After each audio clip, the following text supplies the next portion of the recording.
rhomboid table, not round or square or triangle. We come to hang, chat the gang on Fridays as we're able. We play well here in Camelot, we are chums and fun, but Camelot. We're hanging the rhomboid table, our host is formidable. He runs the train, talks insane, but sure he's quite unstable. He's hobby mad in Camelot, but seems never to have done a lot.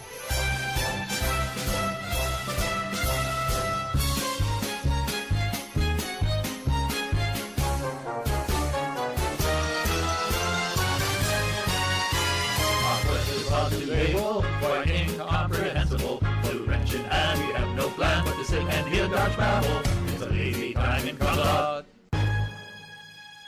I have to shake my bum a lot.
This channel is a not-so-proud member of YouTube's all-encompassing special society of heavily overwhelmed layout enthusiasts.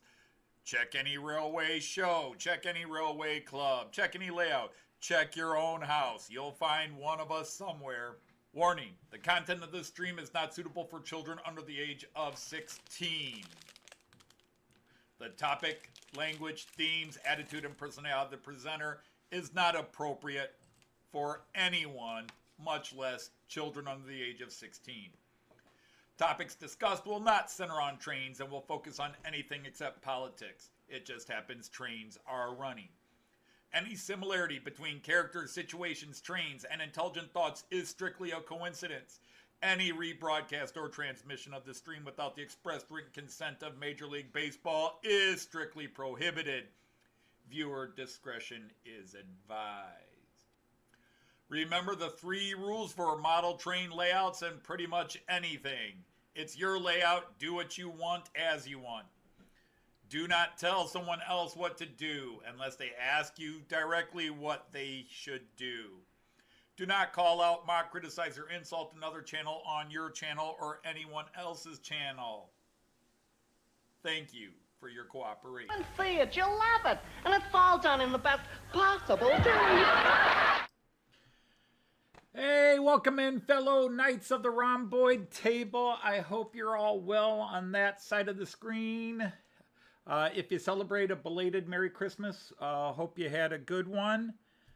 I know several friends are not necessarily having great Christmases right now, and Joyce and I just want to send our hugs and hopes, even in the unwinnable situations.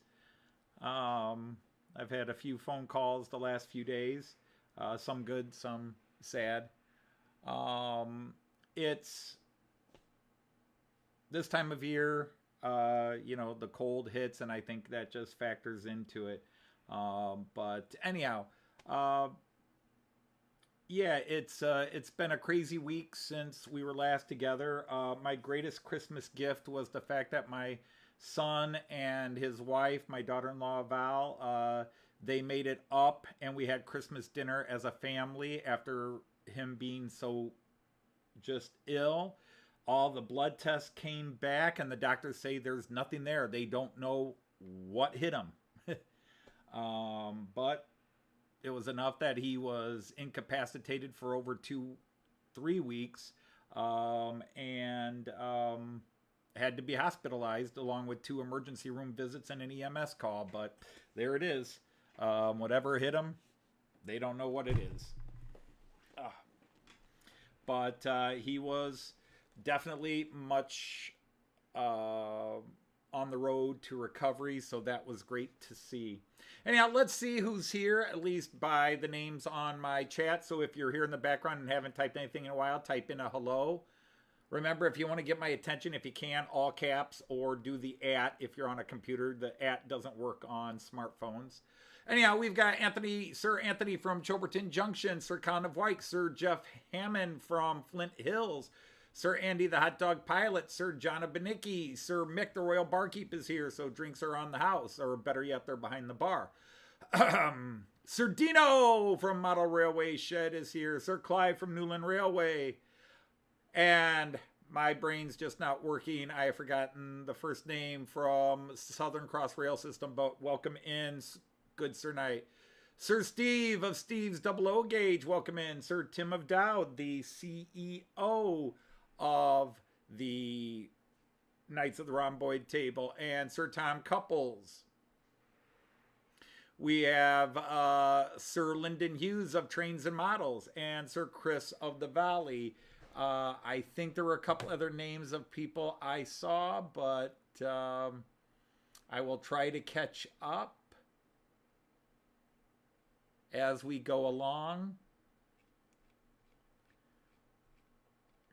Okay, so it's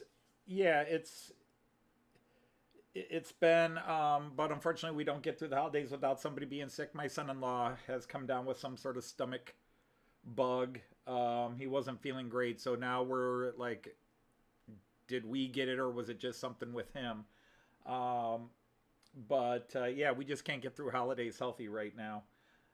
But be that as it may, Christmas here was, it was good. Again, my son stayed with us, so we had a couple of days here, but he had to go back to work on today. So it really was actually he had to go back. Well, he had Thursday off, so he had to go back to work today. But they had a concert they were going to on the 26th, so they had to leave Christmas night. But he came in on the 23rd and was with us the 23rd, 24th, and 25th. So it was great to have my son around. Hey, there's Sir Hi, welcome in. And Sir Ray and Lady Tammy, welcome in. Great to have you guys here. You know, we finished off the Advent calendar reveals. And Joyce happened to be standing here while I was filming. I said, you want to be in the video? And she's like, I was like, yeah, come on, you can play Vanna White. And so she laughed, and so we had Joyce show up on the last one. It's so wild. It is so wild. But like the first one gets 180 views and the last one gets 100. You know, very few people come for all 24.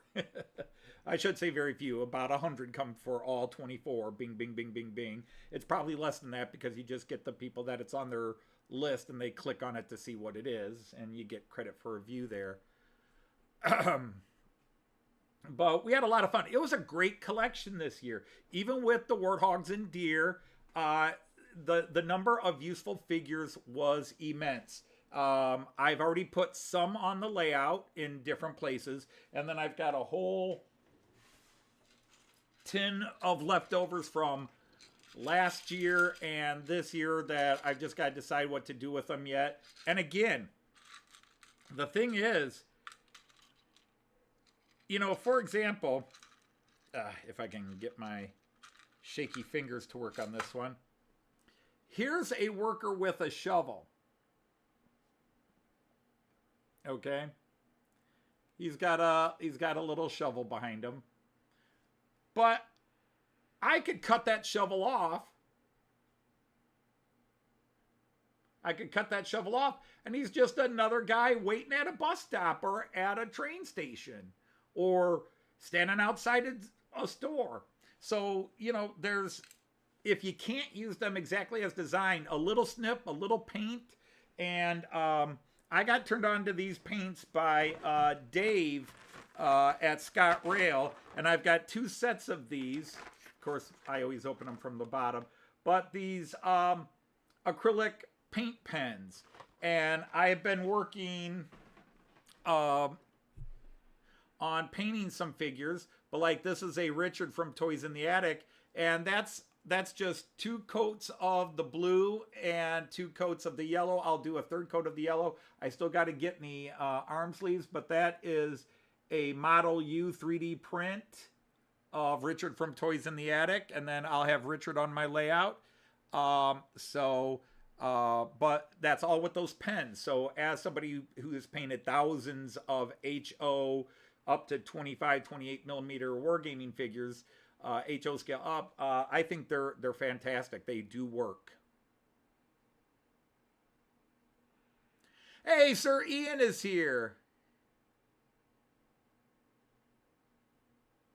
The chorus there. I missed something here. Somebody just buried his wife. Uh-oh. What did I miss? Oh, I'm sorry to hear that, Tim, that you are not feeling well. Hey, Eric, I assume you are at your dialysis.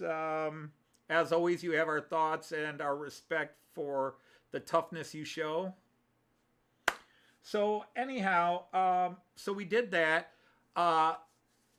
Last week at this time, I was busting my ass trying to put together the Big Gulch Christmas special, which I did get done Sunday night. I loaded it up Sunday night so that it would go out Monday, the 23rd, because that's now apparently a tradition, because for the last 3 years in a row, I've done the Christmas special. I've released it on the 23rd, so I thought I'd just keep that tradition going. I hope you've seen it. If you haven't seen it, please take a look.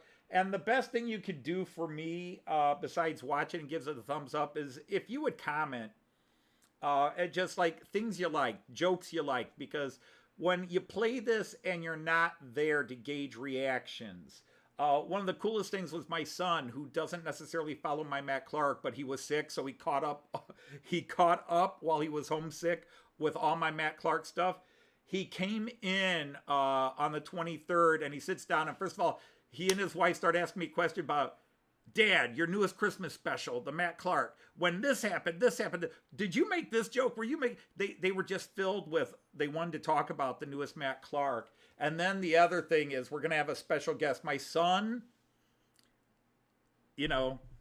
off the apple tree. The apple doesn't fall too far from the tree, I guess. He's written a parody song, a model train parody song. To a song I actually love and I know he likes. And he showed me the lyrics, and actually I was very impressed. I thought, those are pretty damn good. I might alter a couple of things, but it was very impressive. And so we got to set up and he wants to sing it. And so I don't know when that's coming, but somewhere down the pike we will be having that. And then the last 2 bits of news. Yeah, a couple of you like the Tesla. IFO, on the narrow ones, unfortunately, they don't say, but I would say it's equivalent to a 0.5 or 0.7 mechanical pencil lead. But of course, they get fit and go narrow. They start a little thicker and then they narrow down. But I would say equivalent maybe to a 0.7, maybe a 0.9 mechanical pencil lead. That's the best thing I can, if that makes sense to you. Hey, welcome in, Chassis Railways, Chase Railways. My apologies, I was saying Chessie and Chase at the same time. And Simon from SJ Train World, long time no see. I hope you've been well. I've seen a couple of Facebook posts you've done. Sir Simon, welcome in. And Sir Aaron from Manshed Railroad, welcome in. So anyhow, while talking about Matt Clark, of course, one of the things we did is normally we end with a joke scene, a joke song again. There's always that final joke song where Rusty Twanger and Lil. So we decided to make the joke that everybody that follows it is expecting another joke song. We set it up at the beginning where everybody's arguing over that he never does a serious song. And so we went with an actual serious song, and we just were listening to Christmas songs, and one of our favorites is the Bing Crosby and David Bowie, Peace on Earth, Little Drummer Boy. And so we did that. And we did 4 takes. We did her doing the Bowie part, her doing the Crosby part, me doing, Rusty Twinger doing the Bowie part.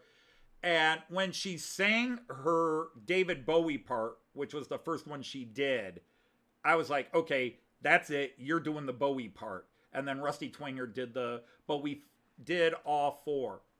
But it really was so pretty. When Joyce sang it here, again, how it sounds once it processes through a microphone and with the editing software. But sitting here next to her live, it was just, her voice was just in the greatest form it's ever been. And it was so beautiful. And Joyce will be the first one to tell you she doesn't have a great voice, but her rendition in this room was amazing. Now, how it translates mechanically, we don't know. But apparently well enough, because we had several people that asked us, including my son, my daughter, and some of you said, Anthony, is there any way to just get Joyce's voice? Get rid of the Rusty Twinger bit. And I said, for a second I was insulted, and I said, no, why would I be? So we burned a video where we took Joyce's 2 takes doing the Crosby, and we spliced it together and we posted it. There's going to be a slightly altered version on her channel in a few days. Hey, Sir Dwight of Curly is here. And did I see somebody else? And Sir Raymond of Legs is here. Sir Raymond Legs is here. So, anyhow, we posted that. And we got a little hate mail for the Matt Clark Christmas special. We did get some hate mail. A couple of people didn't like some of the stuff in it. It's like, apparently you have not paid attention to Matt Clark to suddenly be offended at a couple of these jokes. A couple of people don't like me making fun of the men of the SECS, the men of sex. Their godliness has been offended. Well, there's the door. You're welcome to leave. Sorry.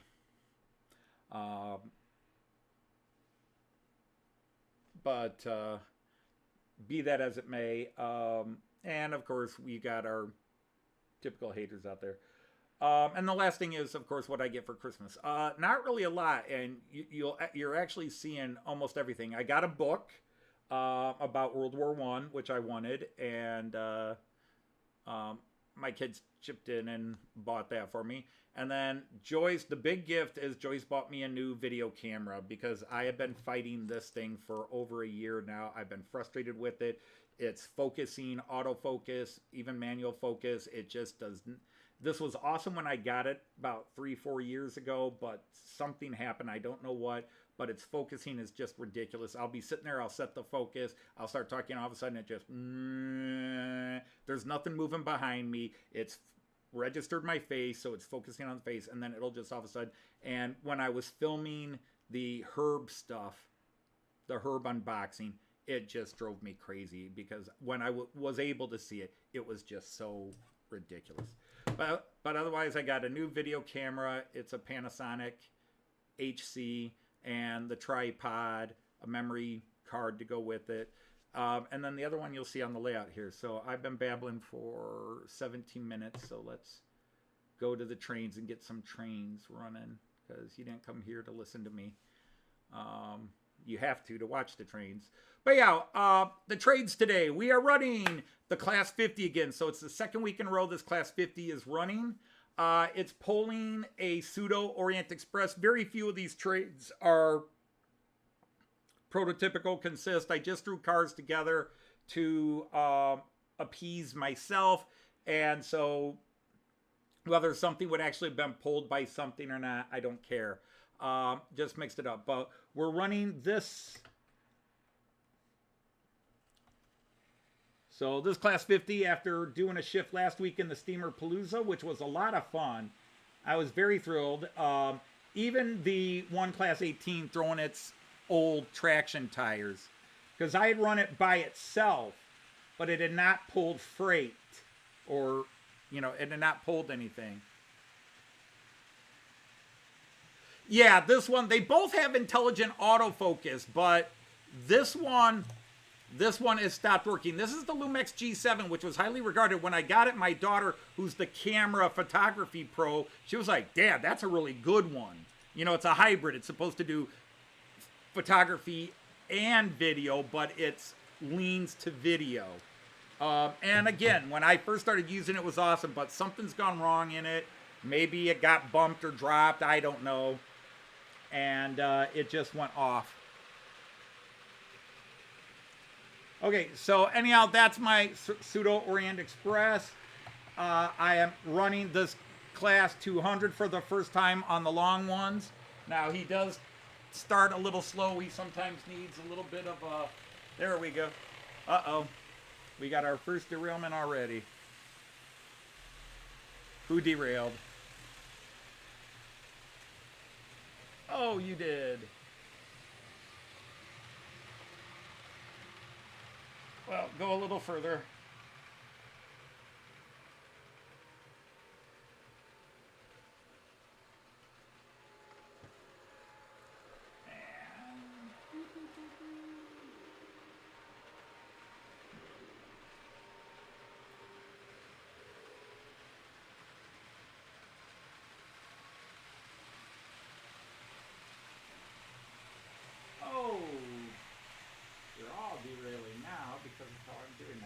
Let me pull it up a little further. Sorry about this, gents, but I stopped it, and now it comes apart. This is brilliant. Oh, it's how my day is going.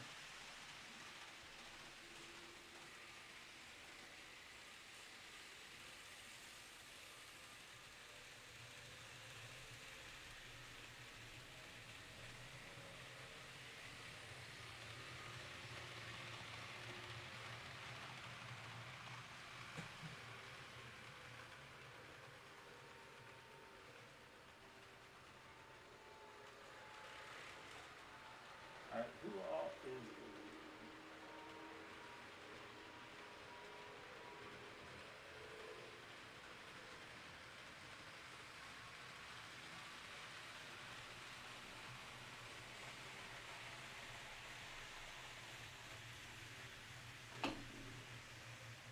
okay. I think I got it, but I could be wrong.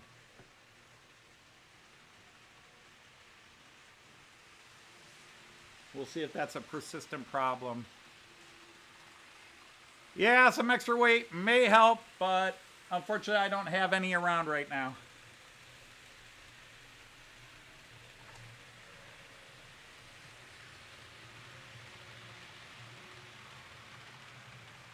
And if that's the same car derailing, I'll just take it off the consist.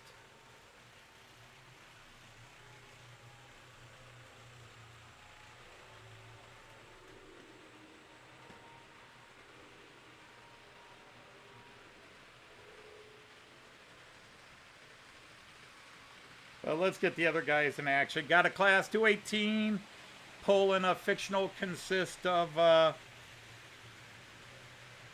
Deutsche Weinstrasse party train and added stuff. I've got the E41. So basically everything is Era 4 with the exception of the Orient Express, which you could pretend is a...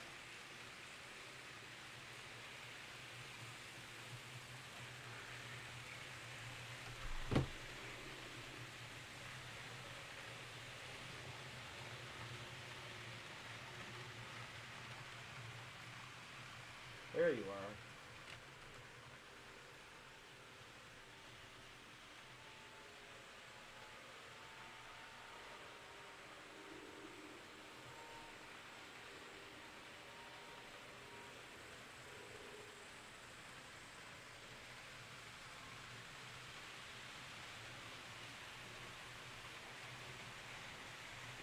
But if that one just keeps doing that, I'll just take it off the consist.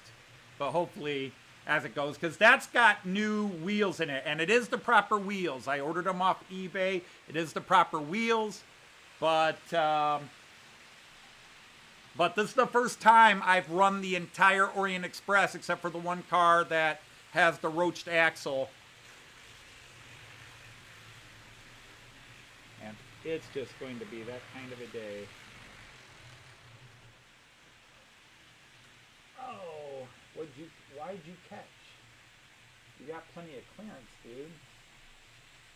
And you were running fine.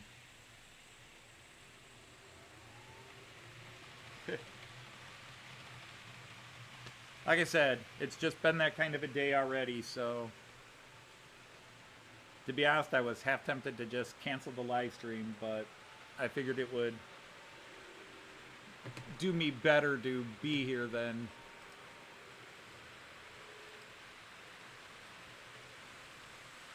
And this guy running with the tankers, that is one of Herb's. That's a class 216 from Herb that I added the digital. And then the Christmas present, one from Jean Ricard and one from Joyce, is the bus in the back.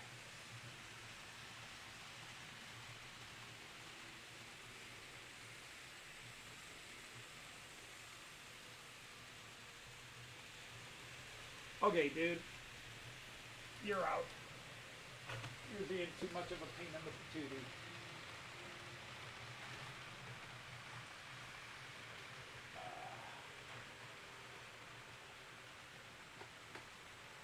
Oh, well, we're going to shorten this consist down. There. It's a shame. I really like that car, but he's clearly struggling with it.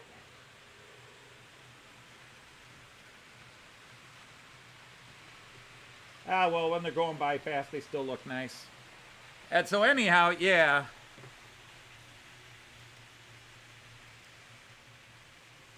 That little Schienenbus. I had the Schienenbus from Horst, which I finally made digital. And then Jean Ricard sent me a car. And then Joyce bought me another one. So now it's got the full 3-car consist.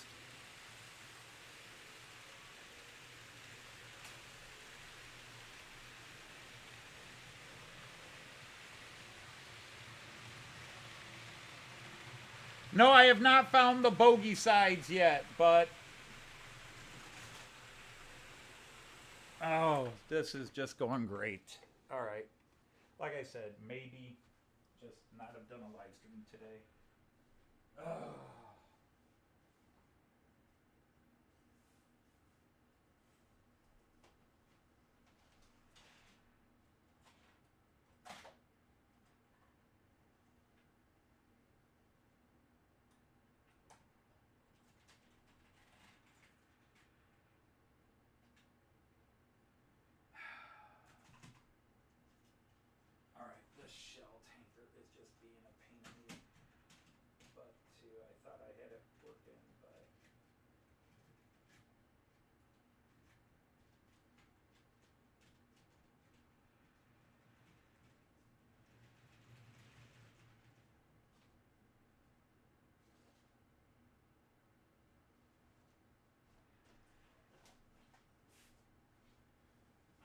I haven't even been able to turn the floor on yet because I'm fighting one train after another here.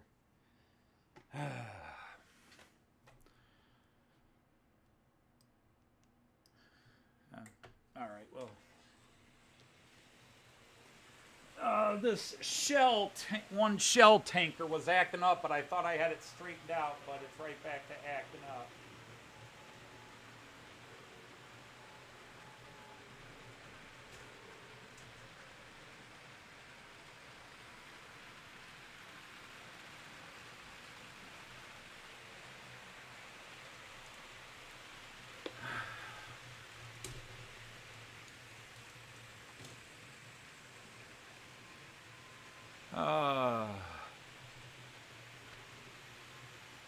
Well, it had to happen. I've had too many smooth streams, so this is where it all makes up for it.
you can smell the ozone. All right, let's see if that solves that problem. Then maybe everybody will finally be good. Just remove the cars that seem to have been problematic.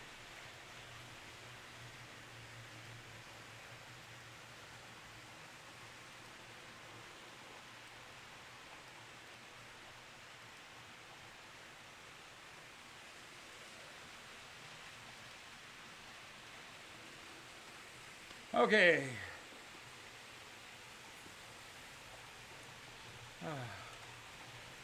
Hey, Sir Leslie, how are you?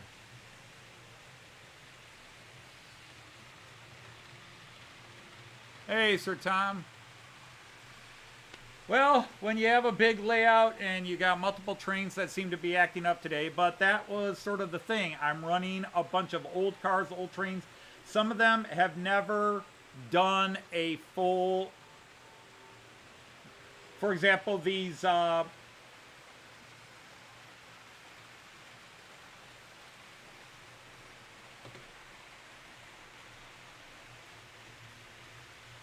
what's one I can do here? Like that Class 200, this is the first time it's running an outer loop with these cars since I got it. I think I ran it on a short loop in a live stream, but not one of the long ones doing the incline. This is the first time these Orient Express cars are running an outer loop.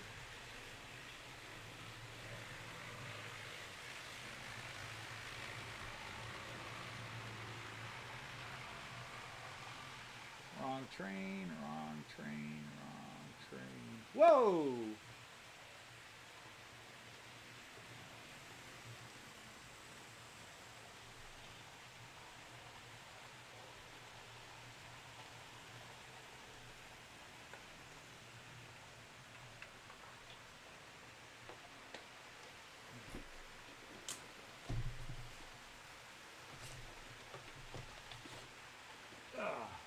Sorry, I had to kill a spider while we were at it.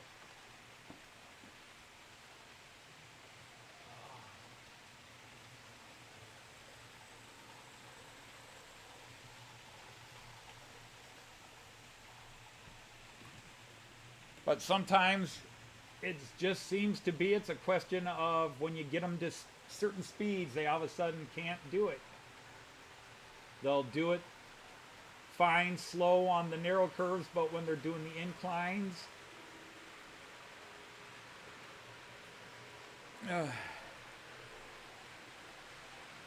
but you know, I thought I had thoroughly tested these guys enough that they could do it. I tested them for about 20 minutes. There were a couple of cars that were giving me problems, and yes, they went back to giving me problems after I thought, okay, I've got it sorted. But like this thing, this is one, you talk about weight, but this thing is so light, but it just kept uncoupling. And then all of a sudden I worked on the, okay, dude,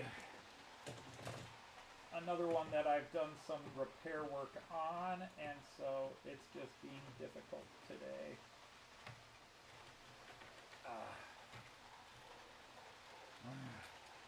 Yeah, you're the other one with the new bogies. Ah, well.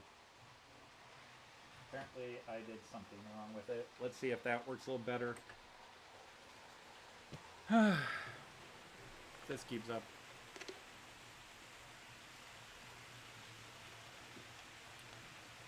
At least the guys on the floor are running well. Hey, Sir Andy at March West Junction.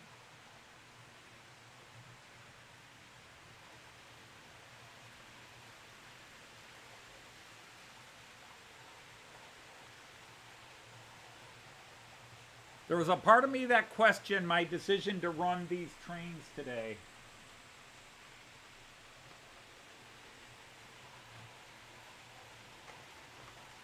Come on, you can get going. I wonder if I were to reverse these, if they would be okay. Because, yeah, this one has that bent. And I think it just gets caught there.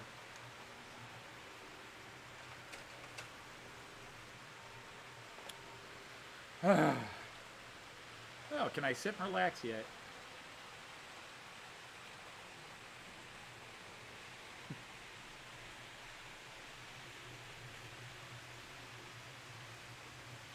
Hey, Sir Eric and Sir Billy from Von Don Eisenbahn. How are you? I hope you guys were all... We're going to...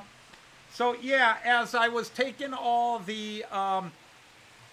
as I was taking all the steamers off from Steamer Palooza, I was trying to think, what am I going to run for today? And I knew I wanted to run the Schienenbus with the 2 new cars, because this is its first time running as a 3-car consist. You'll see it coming around here in a second. And then I just wanted to run some things that would kind of match with it. So, you know, sort of a post-war 50s, 60s. And I don't have enough stuff to do 50s, 60s. So I just decided to try to do sort of an era 3-4 feel. You know, just that, you know, sort of a 60s into 70s. Obviously, the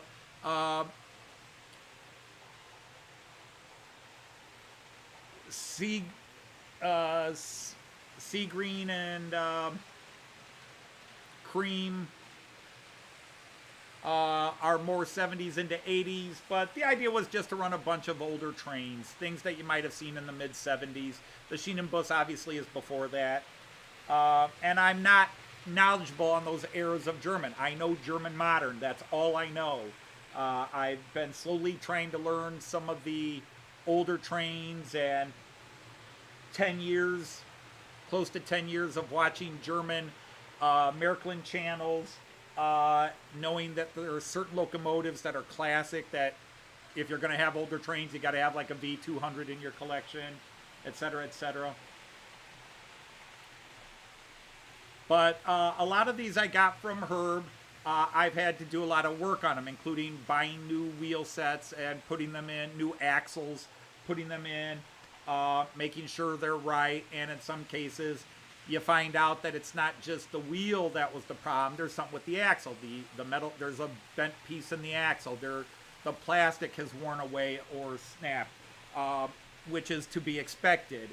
But the problem is I test them in a controlled environment, and then when you do the live stream, it's full speed, up the incline, down the incline, running for... So sometimes you think you get things sorted until you gas it up completely and get the whole system running, and then they act up. But like this one, there's nobody there right now.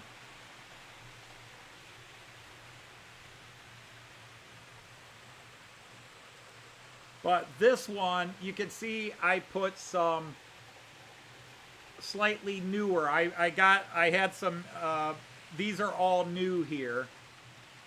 These are all new wheel sets for it. These are not original to this car. And, but one of the problems it has, especially when it's following the locomotive, is there's a place here where this is bent. This is bent a little bit, so it catches. And that's why it's derailing. When I put it in the middle of a consist, it doesn't seem to have that problem. But when it's right behind the locomotive, it seems to have that problem. And then this one, I borrowed. Okay, I bought another old car like this that was really beat up, and I just took the wheels off of it to replace the 2 that were missing from here. But obviously I'm going to have to re-gap or re-gauge them, because this just kept derailing around this, and only this curve coming right here behind my computer. It kept derailing right there. That's the only place. It was going around the whole layout, but it kept derailing coming behind the computer here. And then this guy, boing, boing, boing. I actually managed to get this to work, but it was struggling, so I just took this one off. I got to see if I can find a new bogey because I don't, that coupler, I don't know if you can see that. That coupler is all part of the bogey. So I'd have to look up how to replace that bogey. And this is a Lima. So this guy's got a limp wrist here.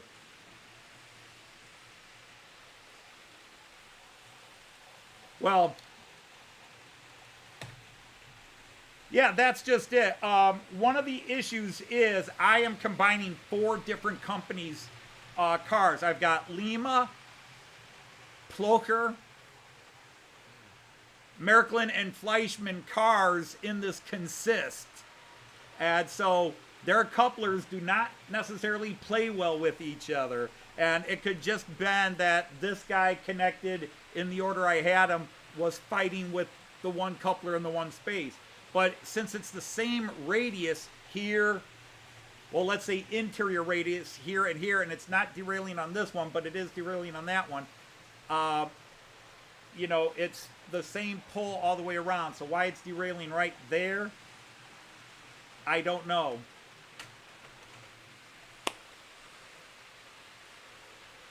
Yeah, they are, but Evo, you know more than me about this by 1,000,000 to 1. When you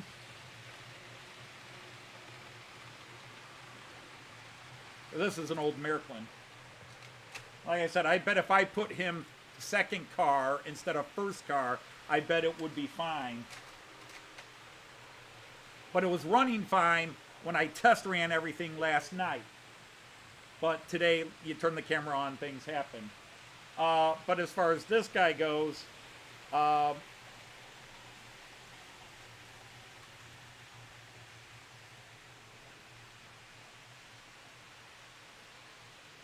just wondering if this one wheel set I borrowed off another car, because this is a Joef, I think.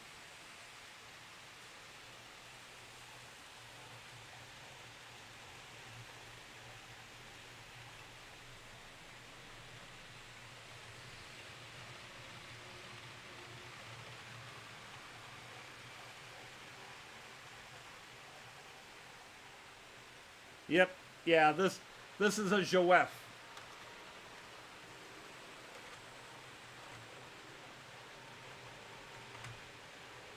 Hey, Kieran, how are you? Hey, Sir Anthony, Sir Kieran, Sir Anthony in Middleport Junction, welcome in.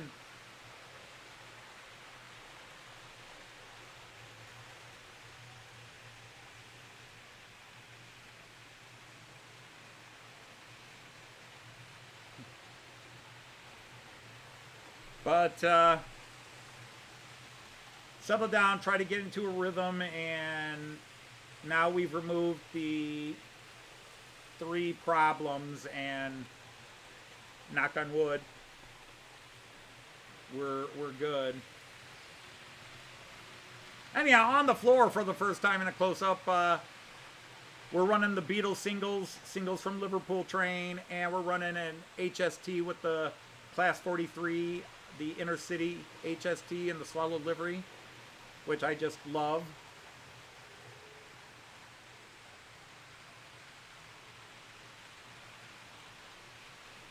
It was the battle of the cheap Christmas jumpers. So you guys call them jumpers and we call them sweaters.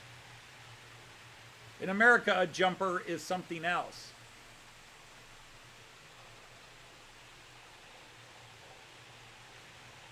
All right, Sir Lee, thanks for popping in for a bit. Appreciate that.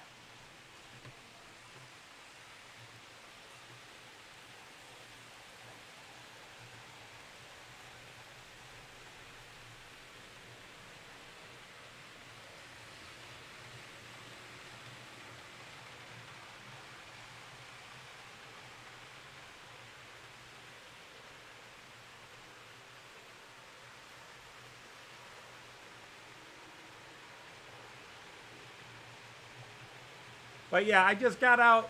Some of these are from Herb. Some of these are from Horst. And some of these are things I bought off of eBay to try to complete sets. Like on the see. That's lane 3.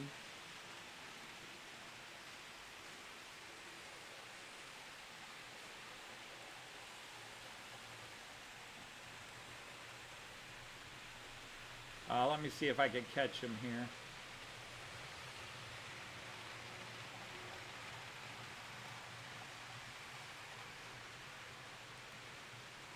But like this train right here, a couple of those cars are from Herb. The first 2 coaches, and the rest are mine. The rest are things I picked up off of eBay or a couple of new cars I bought from Lipa. And I just threw them together and hoped it made a nice run.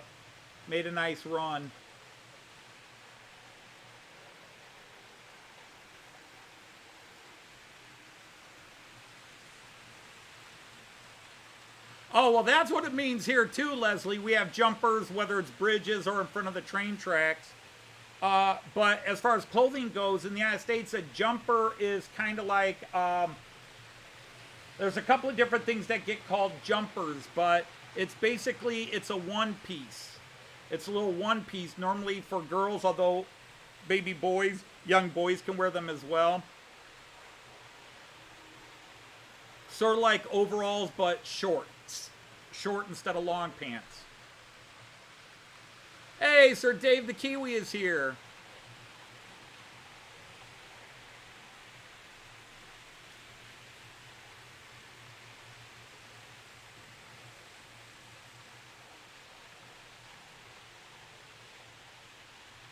But yeah, let's see. We have 5 locomotives. 2 are from Herb. The Schienenbus is from Horst. And so the other 3 locos are mine. The Class 50 and then the 2 218s I'm running.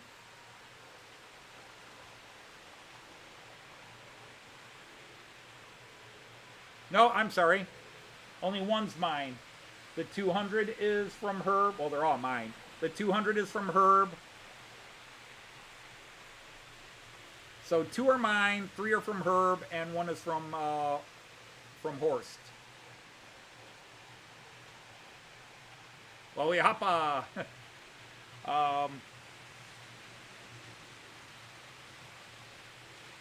So I wasn't planning a Herb Fest or a Horse Fest. It's just I just got it into my head to run older trains, and then next week it'll be all modern stuff.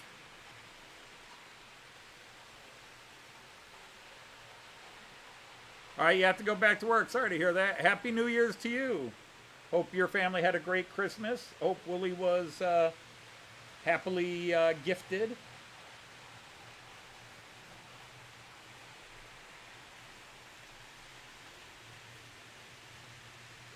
If you celebrate.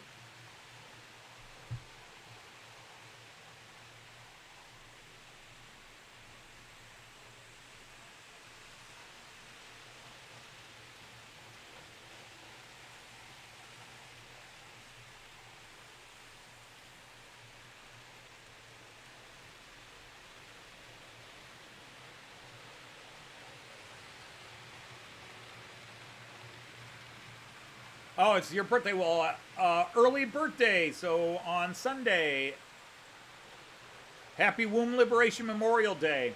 And by the way, just to mess with people, many of you returned my birthday greetings to me, because I never say happy birthday. I always say happy Womb Liberation Memorial Day, or happy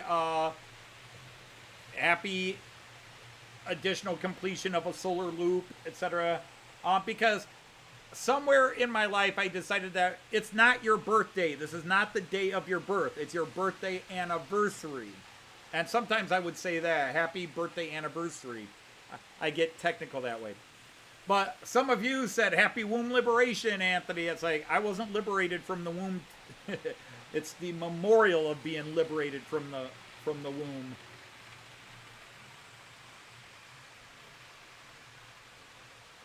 And yeah, the little red car in the middle is a Mitropa, because I'm having problems with the red Speisewagen that should go in there. It was not working well in tests, so I just said heck with it and put the Mitropa in. Although next week I'm hoping I will have a special new train set, but I won't have a locomotive to go with it.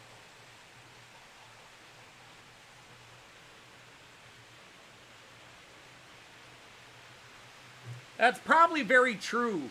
Kyan had Santa Claus visit his house, but he came to my house first. He came because in my family, I'm not waiting until 6 p.m. to open gifts. Because that's what Joyce's family did. You know, everybody did their Christmas wherever else in the morning, and then everybody came over and opened Christmas presents at Joyce's mom and dad's house after dinner. I'm not waiting till after dinner for my Christmas presents. Damn it. I have always opened my Christmas gifts between 8 a.m. and 10 a.m., and that shall not change.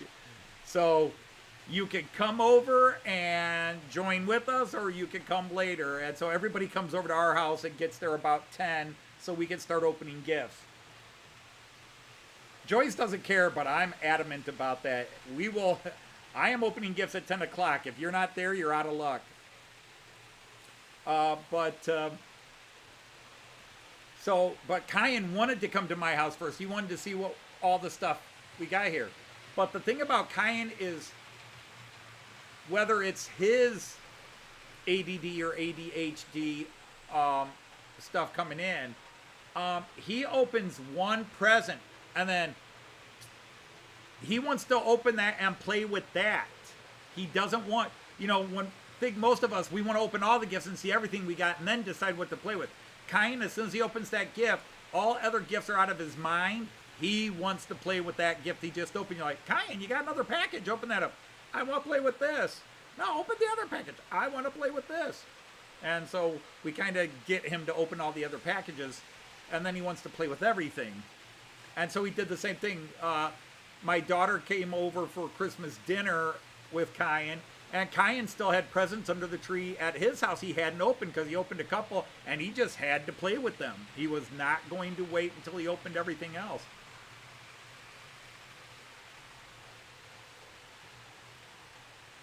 Willie is driving Mama crazy. I escaped from the womb. Well, at least in my particular case, it was an escape. It took me another 19 years before I was completely escaped. No, Kyan, the biggest box doesn't matter. It's whatever gift he gets handed first. And usually the big boxes are in the back under the tree and all the little presents are in front. Although we only had one big gift under the tree this year. My son and daughter-in-law had asked for a new microwave, a good microwave. And so Joyce bought them a really good quality microwave. And that was a pretty hefty box. Otherwise, it was all relatively small gifts this year, even for Kyan under our tree.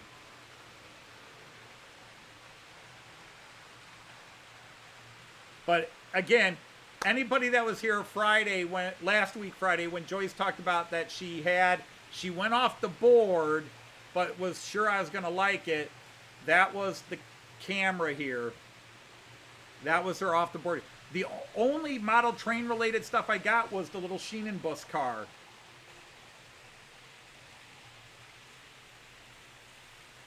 Coming around 3, 2, 1, now.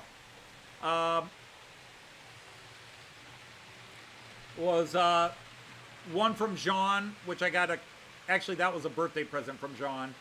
And then the other one from Joyce for Christmas. Oh, is it Evo's Womb Liberation Memorial Day?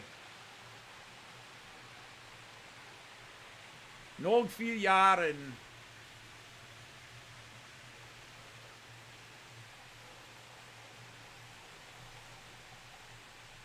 Got small presents for Sinterklaas and another round of small boxes tomorrow. Yeah, it was always tough. Hey, there is Sir Roger Blasey of St. Blasey Model World. Welcome in, sir. I appreciate you coming in. Knowing that you're going through a very tough time.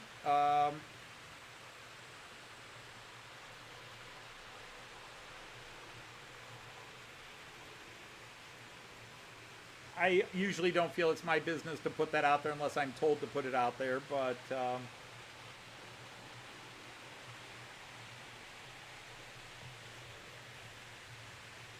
like I said, we were there with Joyce's brother and her two parents.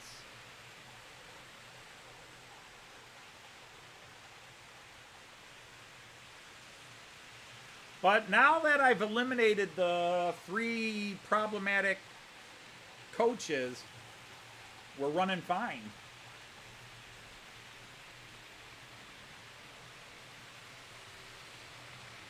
So a rocky start, but all sorted now, apparently.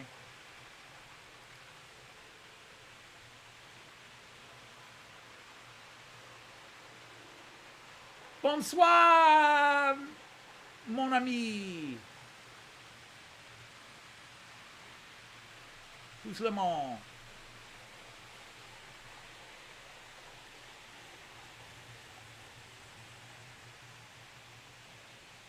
You're taking over and you're only running ICEs. I don't know that I'm happy just to hear that. It's not like I only want ICEs running, but it's cool. I hope it's good news for you that you're that it's something you're looking forward to. Oh, and hello, Canadian Locomotive Logistics. I think I saw you earlier, but I didn't say hello because I was in the middle of fighting my trains.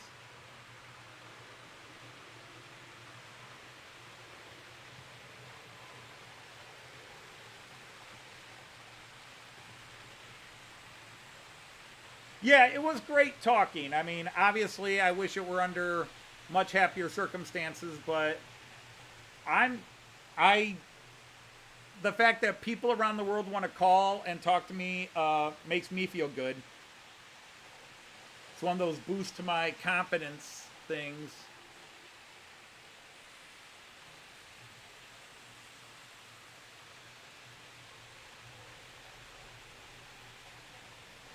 You are looking forward to it. Well, that's good.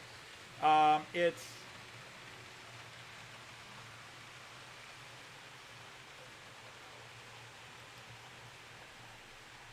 come on. There he goes. There goes that V200.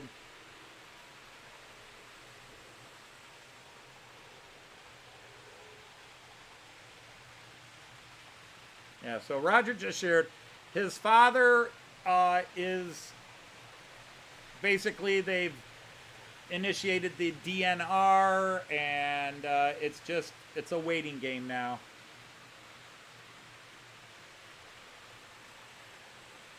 And it just doubly sucks that these things have to happen at the holidays. It's bad enough it happens, but at the holidays.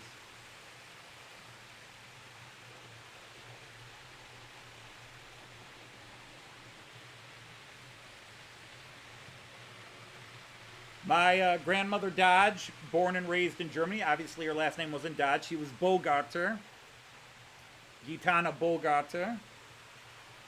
She passed away on Christmas Eve of 1967.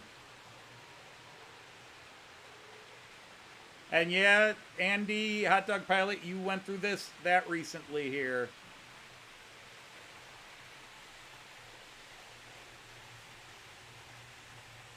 It's been 14 years since Joyce's father passed. It's been 10 years since mine passed. And 7 years since Joyce's mother passed. And 2 years since her brother passed. And that's just family. Immediate family.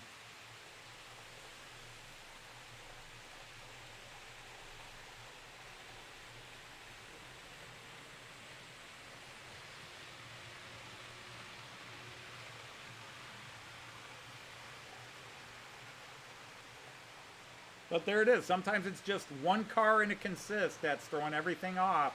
And sometimes it's addition by subtraction. You just take it off and everything else seems to fall into line.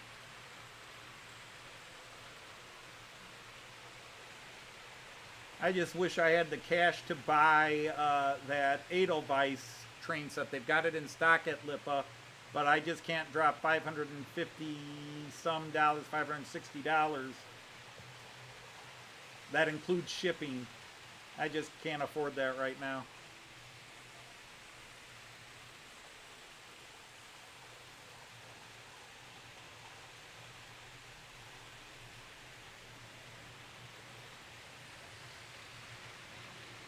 Yep, we were at my grandma's and grandpa's for a Christmas Eve gathering, and she had a series of strokes. They rushed her to the hospital, and she died Christmas Eve.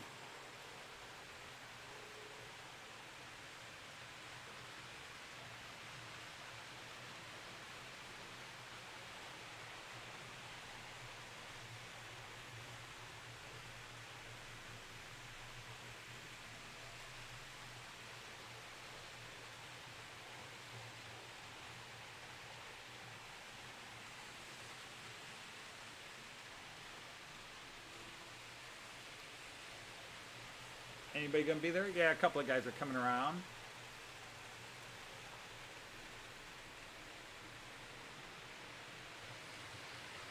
No, you're not bringing the mood down. Actually, Roger, I started this stream off in a bad mood and fighting some trains that were being disobedient. What you do is you bring the camaraderie up. We all rally together for our friends.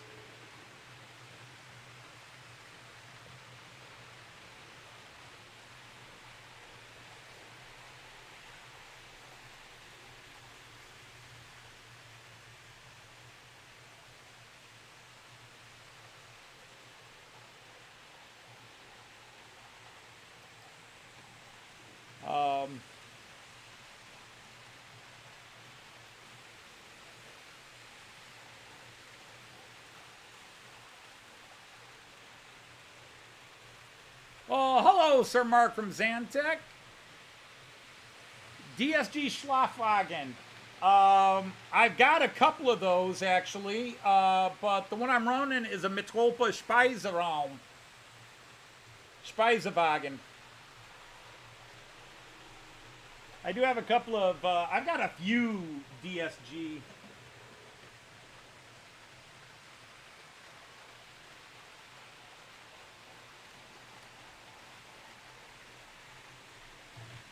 I just don't know what to run with it.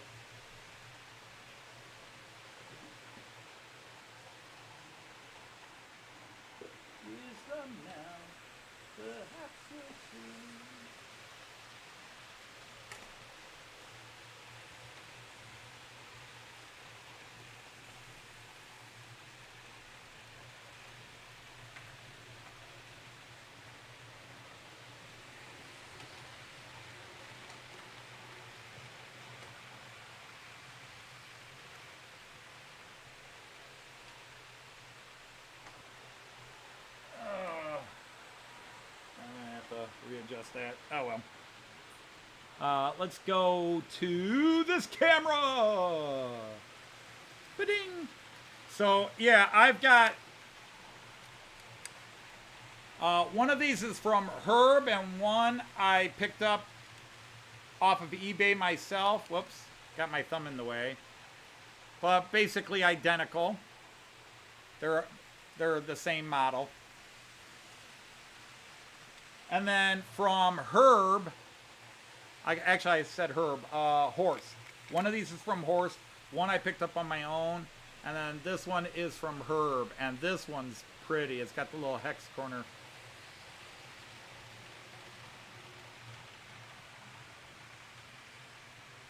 I think this is really sharp.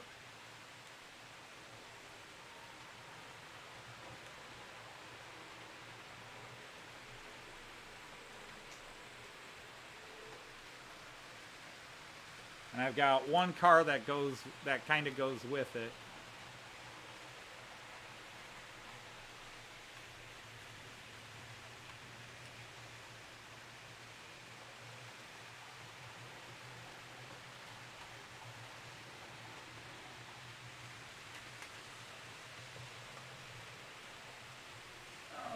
Cut that too long, apparently.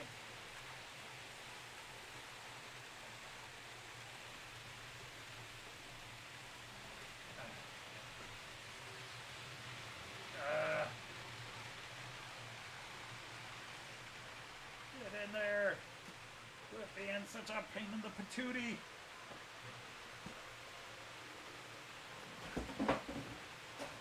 Oh, sorry about that. I should have put the trains back on. So let's see what's happening on the floor.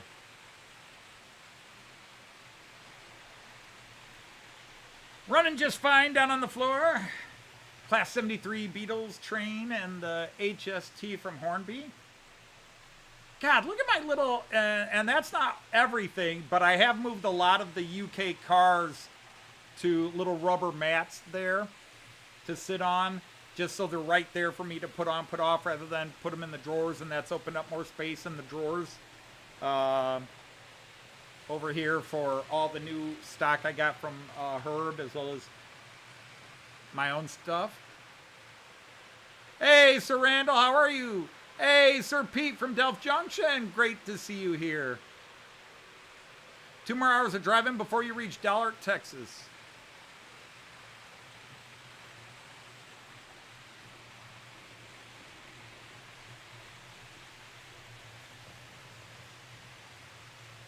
But it's kind of a Christmas gift. Joyce gave me an eBay gift certificate, and I'm like, why don't you get a Lipa gift certificate? Because then you would know.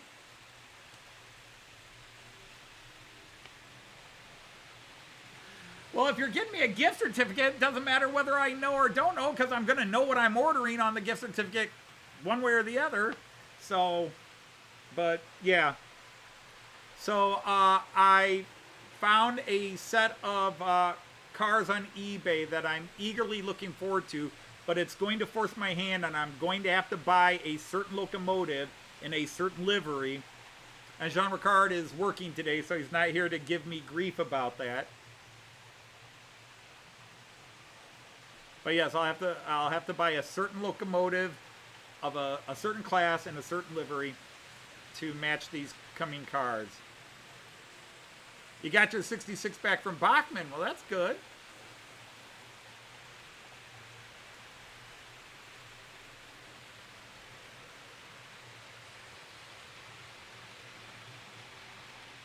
It's all right, Roger. No needs to apologize. I'm the host of this show, and I ignore a lot of what's on and miss a lot of what's on here because I'm watching the trains or babbling on about stuff. See, the thing is, I gotta start finding the shops that have the spare parts I need. You know, it's like I don't even have manuals on this, and I'll Google Jouef manuals and spare parts, and trying to find exactly what I want is very impossible. No, Ifo, incorrect. No, and I'm sure you knew you were incorrect with that. I've got one E41, and I think my collection will stay at one E41. I would have never gone out and bought an E41, except I went out and bought an E41, but it came as part of the package. It was just one of the bonuses in there. And the fact that I can get it to run is nice because it offers a change of pace for those people who get tired of seeing modern era stuff all the time.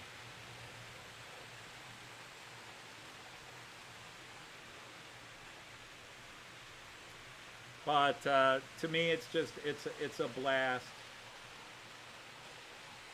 I have enjoyed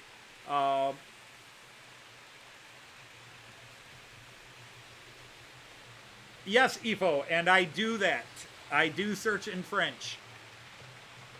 Although even when you Google, and you Google Juif, but yes, I do English and French. To be honest, I even go German. Hat jemand Juif Ersatzteilliste bitte?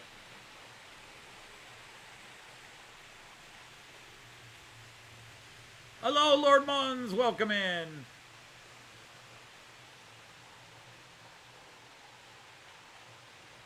You ever, okay, yeah, the Schlafwagen, Speisewagen, in Popfarben, Trope Couchette.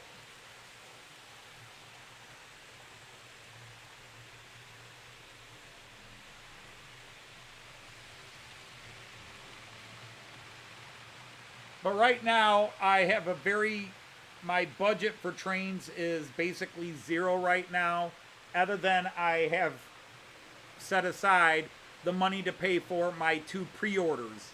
And the one pre-order is in all the European stores. I could buy it from Europe. The problem is Lipa doesn't sell it. It's Märklin 39299. It's the class 249 with the black with red Märklin print printed on it. And I decided to buy that because I am going to build a Märklin train. I'm going to build myself a little Märklin train. And, but anyhow,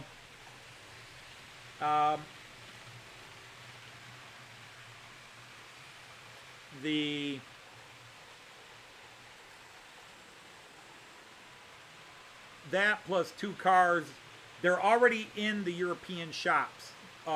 Now, these are Märklin shop exclusives. In other words, you had to be an official Märklin store or stores that are listed as official Märklin stores. So in the United States, it's Renaud's, AJC Kids, Micro Macromundo. I think there's one on the East Coast. There's about 10 stores in North America that are listed as Märklin stores and can sell these. Well, I pre-ordered it from Renaud's because that was actually the cheapest. Because Lipa doesn't get it. Lipa will not get it. So,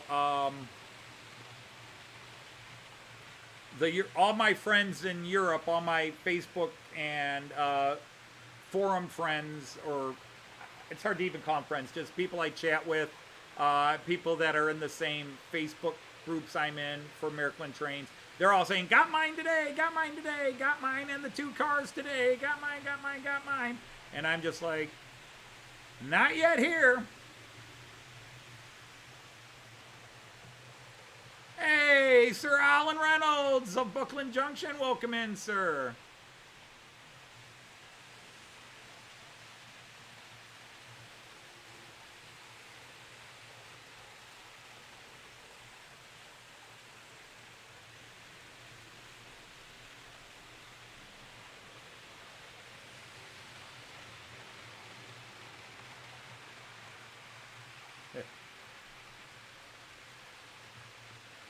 Hello, Fred.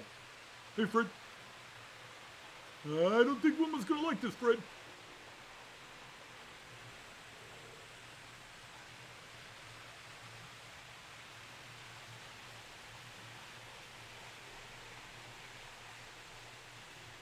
But what I did with the Deutsche Weinstrasse is I set it up as a fictional excursion train. So you got the people that are officially the Weinstrasse, and then they got the bar car, the party car behind them. And then you have a restaurant car, and then you have a first class section, second class, and a control cab car at the end.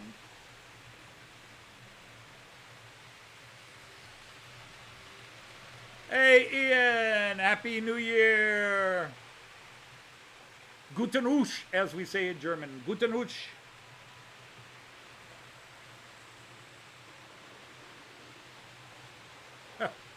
Hey, you behave yourself there, Andy Hot Dog Pilot. Some of us know what that is.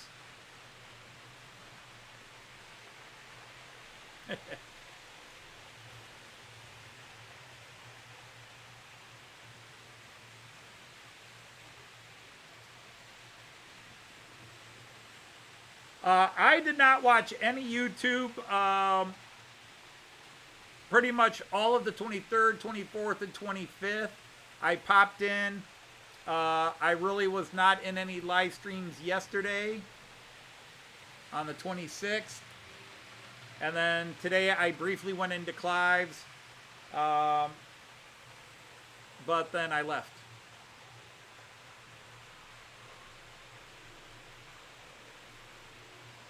Or no, you didn't win anything, right?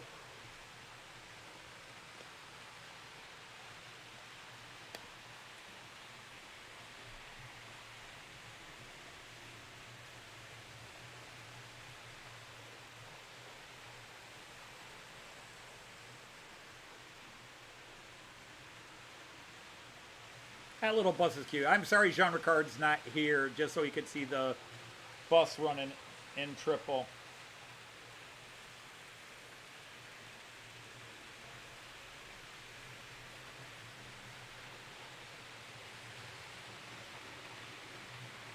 You weren't working, you were hobbying, which can feel like work. No, I had family and stuff going on, and I was just busy around the house. And we had Christmas Eve party at my daughter's, which was fun, although some people didn't come, but we had the family there, which is, in the end, all that matters. Some extended family people canceled out, and it's like, okay, whatever, you know. We just have too many things to do. And there's the other Sir Alan. My Lord Alan, welcome in, Sir Alan of Dragon Junction. The Welsh rarebit.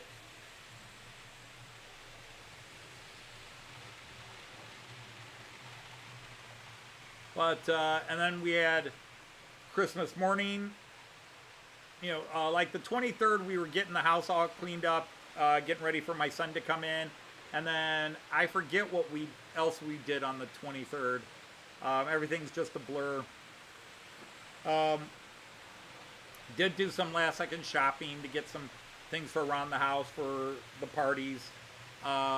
Joyce was baking cookies. I was cleaning most of the house, trying to find places to put stuff, to get my son's room suitable for him and his wife to sleep in there.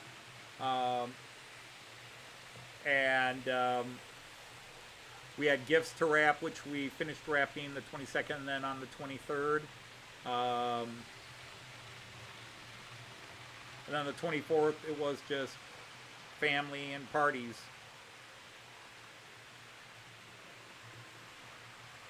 "16 Minitrix bogey wagons, 14 of which were made in West Germany." There you go.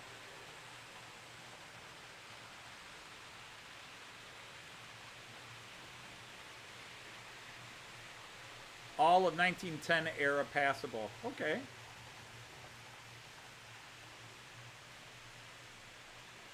Well, see, there you go. That's why you love this community.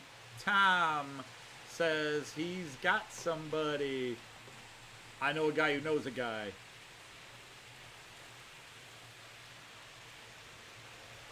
And then finding the parts.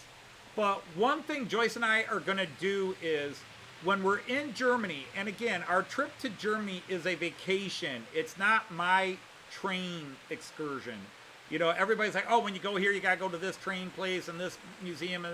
And the thing is, you know, as much as Joyce and I are into model trains, and we do occasionally hit some train-related things, it's not remotely a priority. A big museum like York or the New South Wales Train Museum, where there's a huge collection there, that makes it worth going to see and really getting a variety.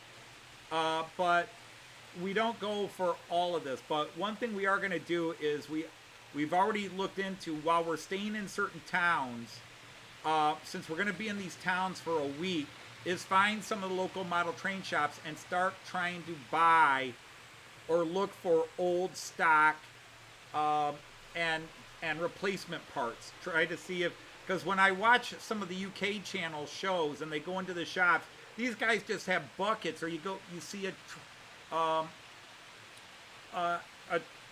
a toy show, and you have guys that just have buckets of spare bogies. Monsville, in their videos, they've got all these spare bogies and motors and stuff from whether they picked them up at swap meets or old locomotives that they had to get rid of or were broken, or they bought for, you know, five locomotives for $20, none of them working, and you just scrap them. I don't do that, and even if I were to try to do that around here, nobody's going to have German stuff. Or even, there might be a shot at Lima, but not Joef.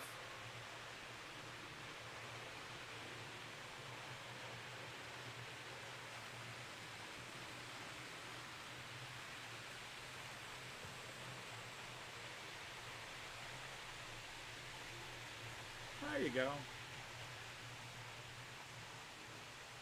Yeah, Alan Roger's father is in his last moments, so the family, Roger's distracted. He's trying to distract himself, but yeah, his father is not expected to go much longer, so he's sort of in a, you know, I think most of us have been there. If you're of a certain age, we've lost our parents.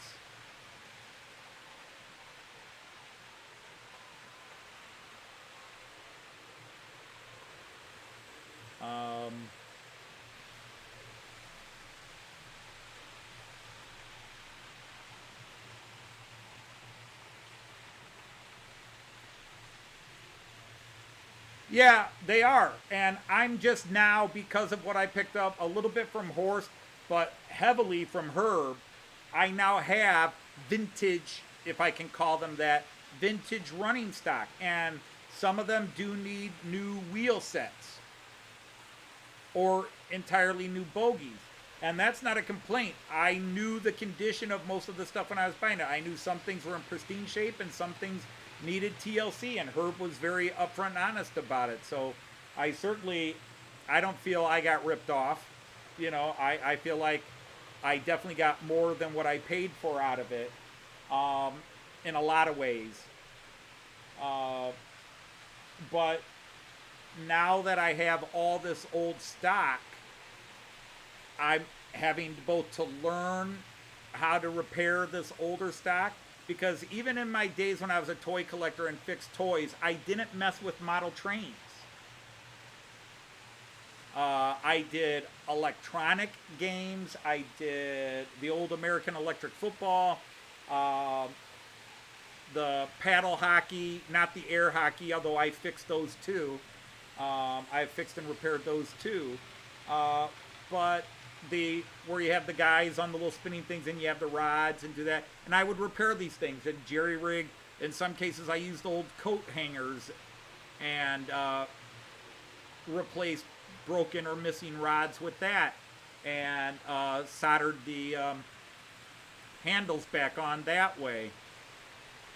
Reinforced the rod a little bit. Well, hello, DJ Scania.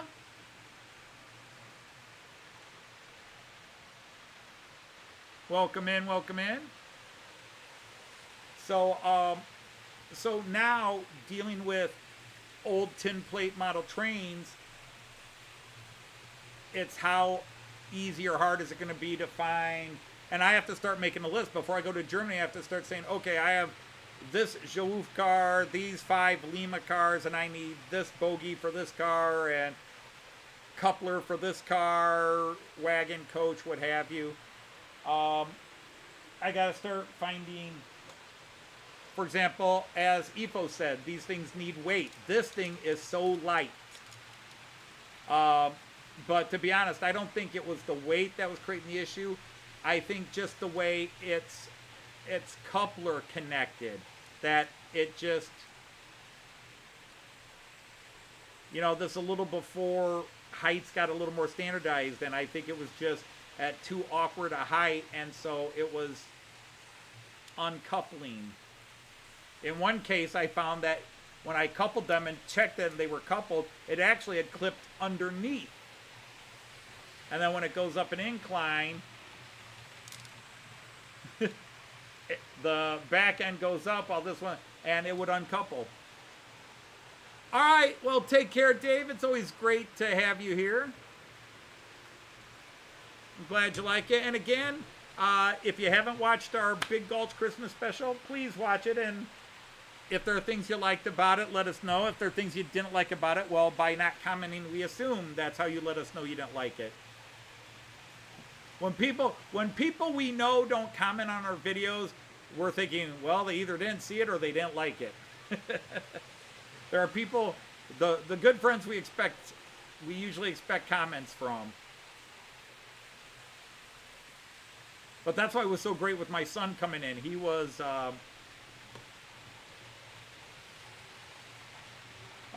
he just had a bunch that he was like, oh, Dad, I love this bit here where you guys had him do this and you had to do that. And I was like, oh, man, that's so cool. I'm glad to hear somebody.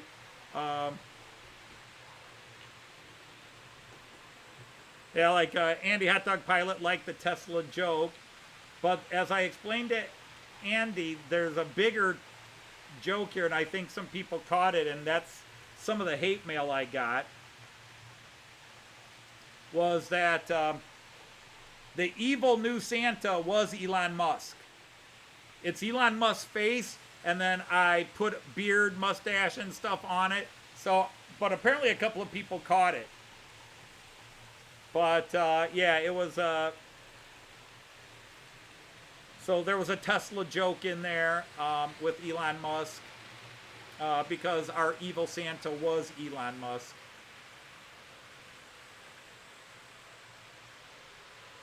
The evil new Santa.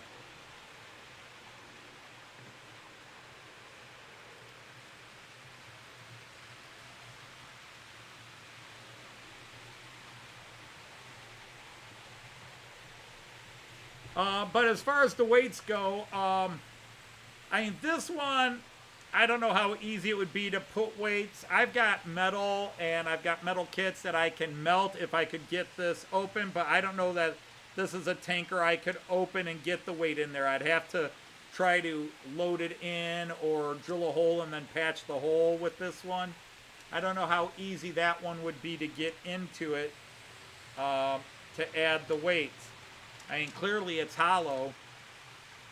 I suppose I could drill a hole underneath and pour some liquid weight into it and then seal the hole up. But I think it was really the coupler was an issue. Well, Raymond, of course, that's the thing. That's the thing, Raymond.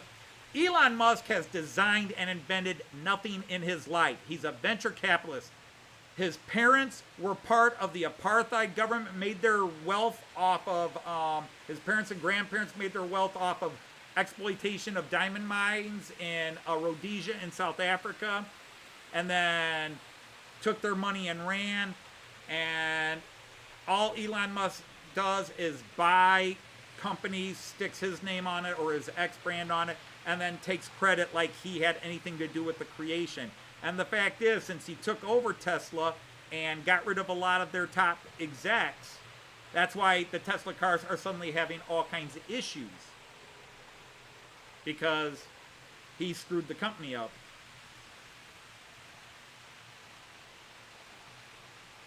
Well, don't even go there. Don't even go there. In case you haven't caught on, I'm not an Elon Musk fan. The man is a scumbag. Always has been, always will be.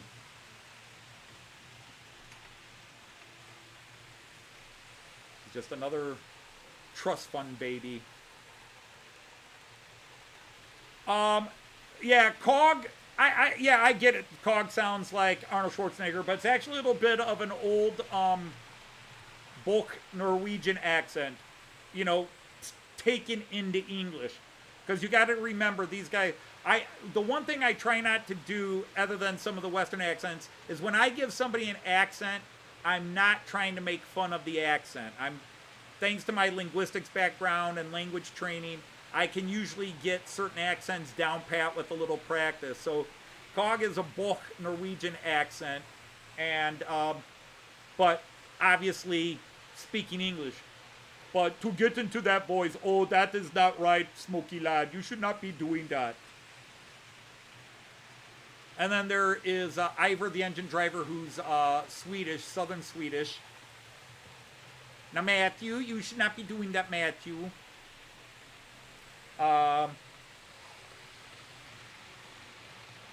Because I try very hard.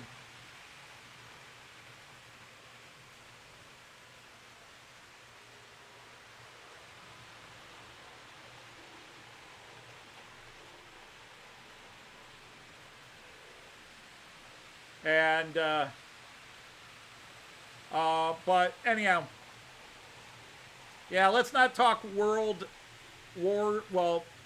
world wars and politics stuff.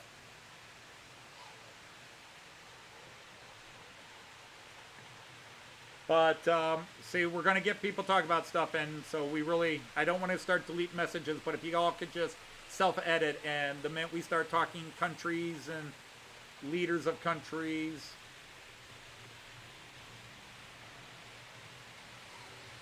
That's not how most of you sound. Well, yes, but they're not from the 1800s either. Because Swedes do a great job of learning English and speaking it without an accent.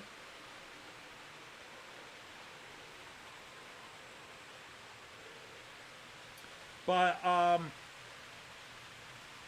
yeah, it's the only thing I try to be. Anyone want a sore throat? No thanks. But, yeah, it's, well,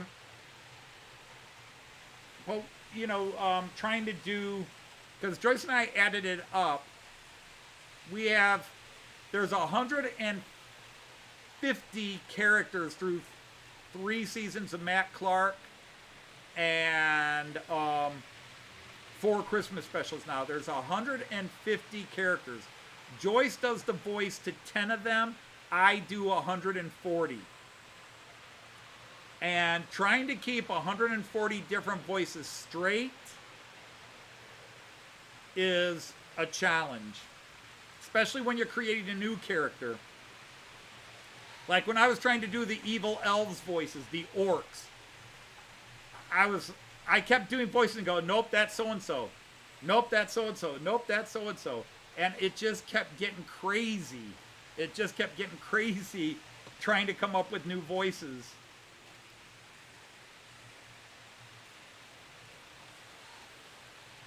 You got new slippers.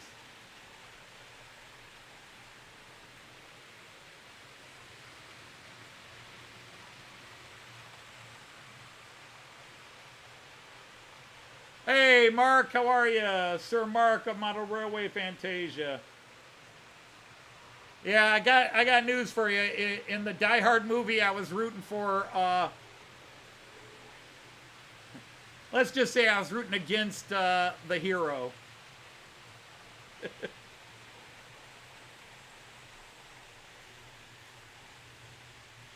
She's den Fenster.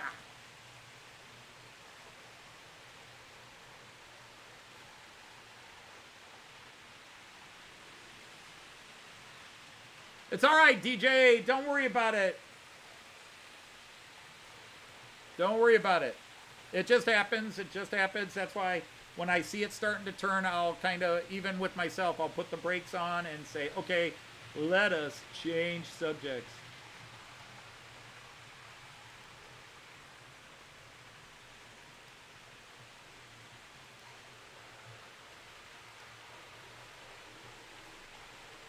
Screen is changing so fast.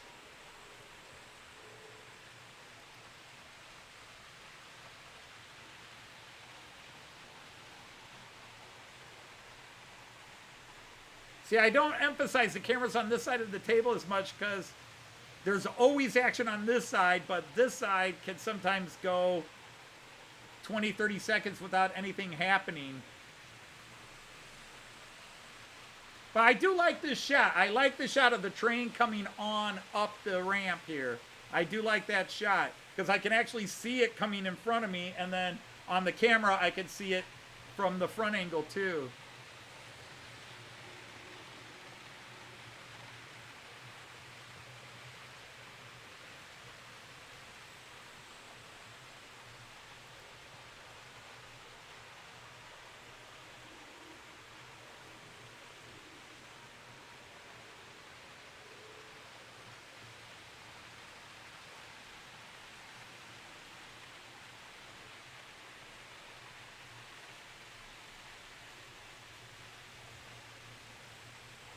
Well, the thing is, Evo, those people are convinced they will get it. That's one of the crazy things about toy shows, train shows, etc. is people ask outrageous prices because either they paid an outrageous price and now they want to get their money back.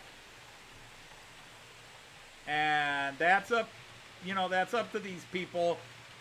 2, 1. I gotta move this camera to a different location. That's too good a camera to waste on that corner.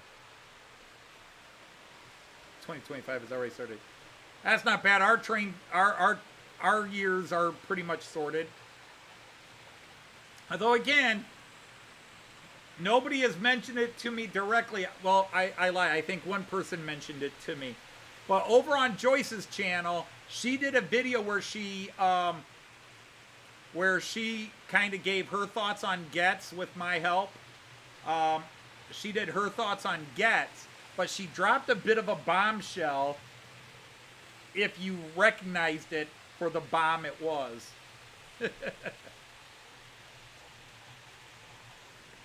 Coin cattle class.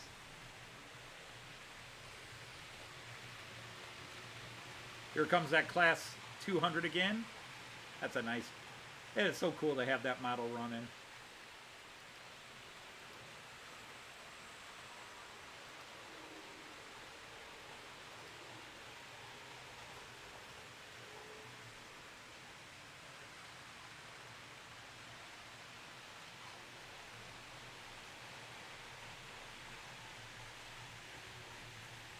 Cumbrian Mountain Express, okay.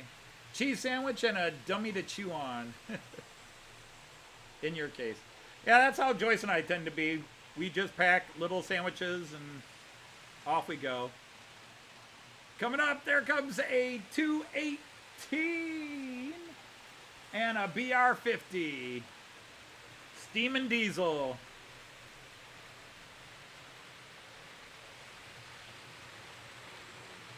Yeah, well, it is, it says V200 on it, so I call it by the V200 name.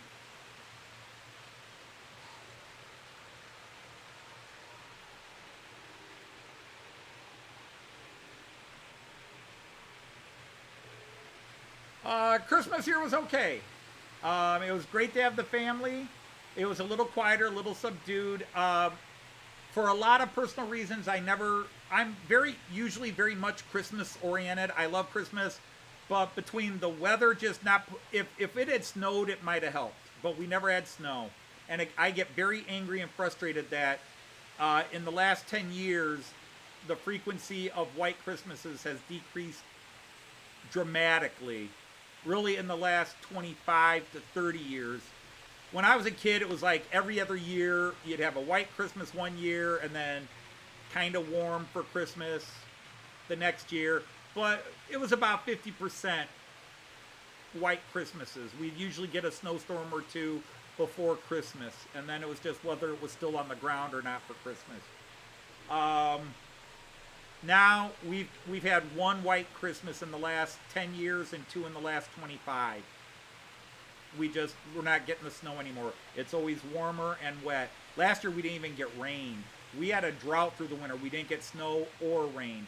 This year they're projecting a lot of rain over the next week. But it won't be cold enough for snow. But I never got to the Christmas spirit that I normally get into. I didn't do a lot of my Christmas traditions.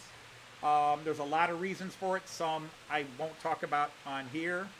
Obviously, my son being sick and in the hospital made it hard to get vibes. Joyce was sick, and I've been fighting a couple of my own little health issues that haven't been fun. Had another flare up today, or actually yesterday into today. All right, take care. Thanks for stopping by, DJ.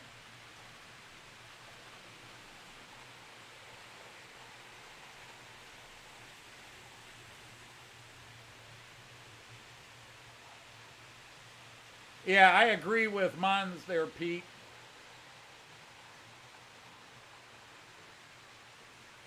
Don't want to lose subs.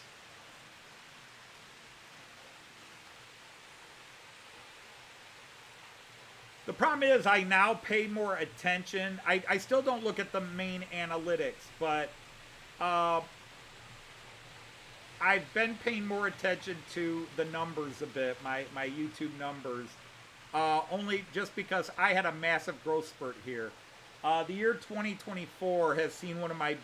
I mean, I broke 2,000 in July, and I'm already over 2,300. 2024 has been one of my biggest growth years. But, and that's why I pay attention, is because I've had this huge growth, but views on my channel are way down. And I get it, because I don't post content that the average model trained people really want to see. I've got a core group of people that come in.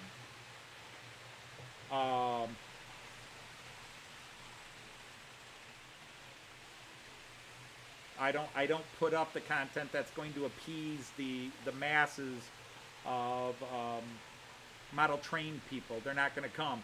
The German Märklin guys, I'm not doing enough technical and running proper consist of especially Era 3 and Era 4 stuff to draw them in.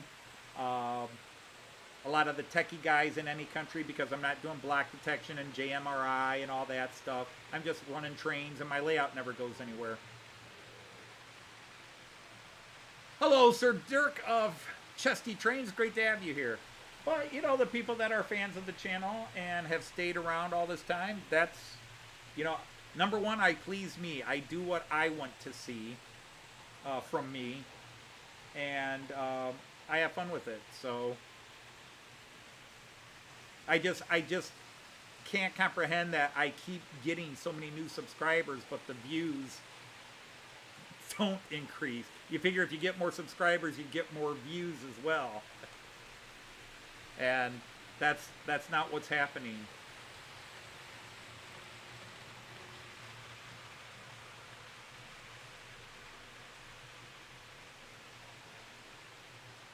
Yeah, your burr volley was really cool.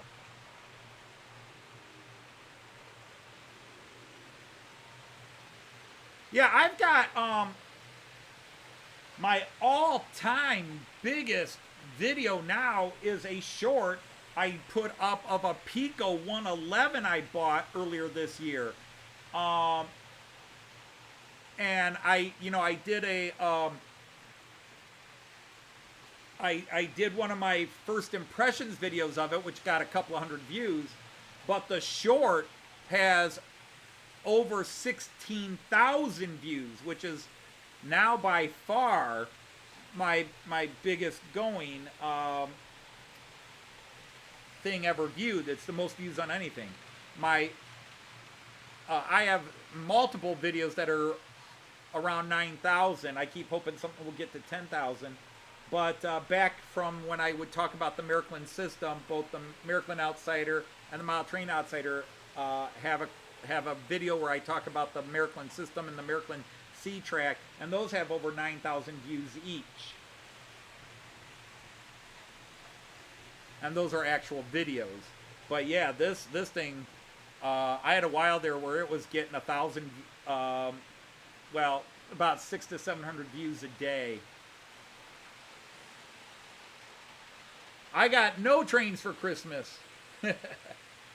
I got one thing train related for Christmas, but no trains.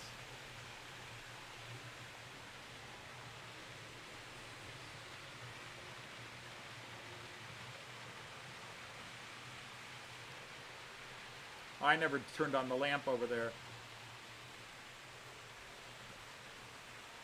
Your most watched video has 425,000 views. That is epically massive.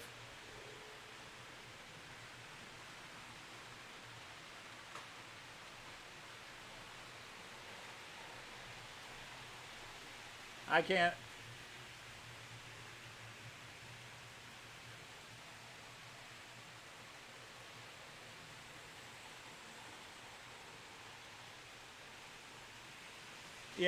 Yeah, but in my case, I'm not a professional photographer, so I don't compare. I know why my stuff does not to some degree, I know why my stuff doesn't go. Because, yes, there were times where I'd say, wow, this is a really good video, and nobody watching it, and here this guy does something roughly the same and gets 20 times the views I get, or 100 times the views I get. And I'm like, and I'll have a brief moment where I'm like, that's not fair. And then, well, life isn't fair. Nobody said it had to be. But, you know, again, as I've said, so many live streams, the stuff I would like to go viral is I would like a couple of my songs, parody songs that Joyce sings, I'd like those to go viral. Or I would really like Matt Clark. I could, in my head, envision somebody watching Matt Clark and saying, oh, we've got to make a podcast cartoon show. We want to improve the graphics and everything. I'd be like, fine. We want to do a Netflix special.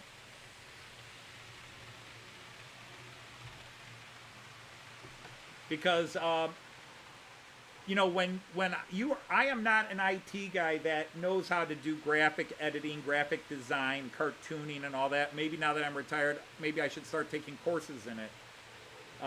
But I'm just a schmuck in his basement doing all this. And without the proper program, without, you know, it's all in-house. It's like Joyce's singing.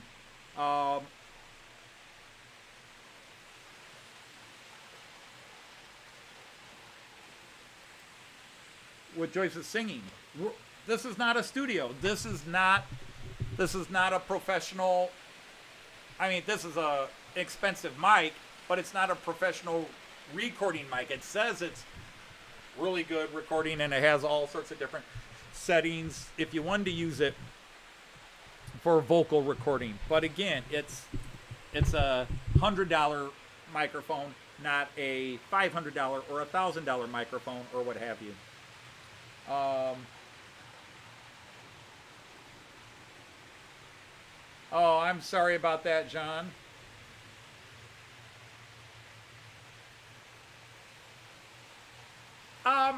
But it's, you know, it's not about the quality of your trains. It's a little bit personality. It's a little bit, there's some appeal, innocent appeal, and also, you know, doing reviews. You know, when you have 500 locomotives and you can, and you could do a different review and you get a sponsor or something like that, that makes it easy too. And I'm not looking for sponsors. I don't want sponsors. I will not have a sponsor.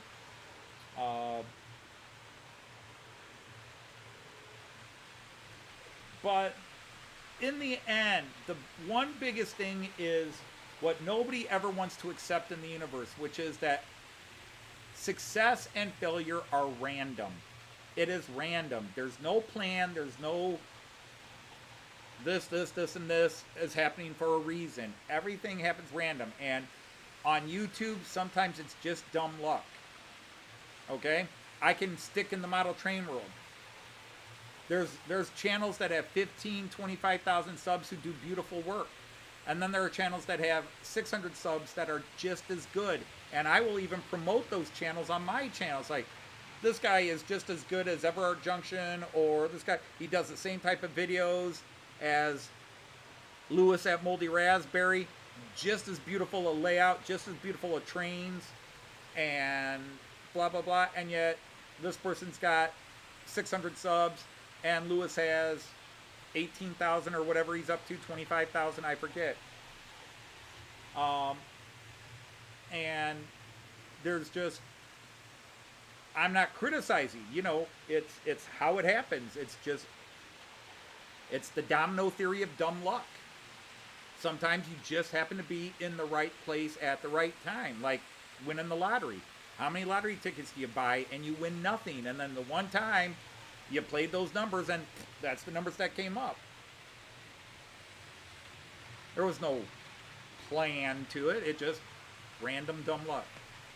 But there are guys that obviously will build. And again, I know because when I was doing very serious Märklin related stuff, I was getting the views. But then I stopped doing the serious Märklin videos, and those people moved on to other channels. I started doing the comedy stuff and focusing on my Friday live streams, and that doesn't bring the views. That's doing live streams along with putting out videos of you working on your layout, fixing locomotives, stuff like that. That definitely helps going out and getting there. But the thing is, a lot of those channels that are so big now, they struck while the iron was hot during COVID. And then everybody went back to work and they start picking who they're going to watch. Hey, Sir Das Faulkner is here. Merry Christmas, Happy New Year. Yeah, you never know what people will like, but, you know,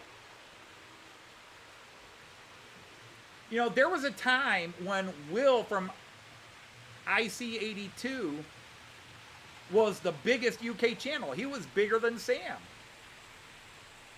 And the two biggest channels in the UK when I really started watching were Will at IC82 and Sam from Sam's Trains. And both guys had something in common. They ran trains on the floor, but they had amazing personalities, and they were fun to watch.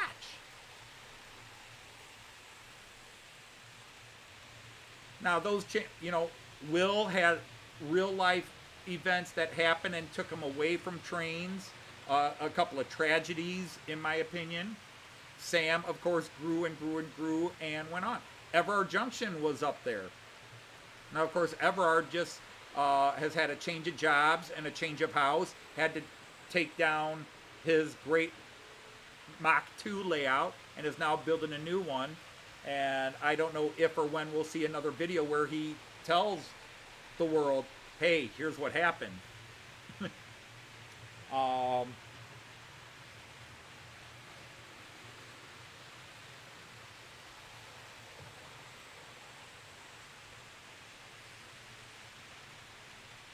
But,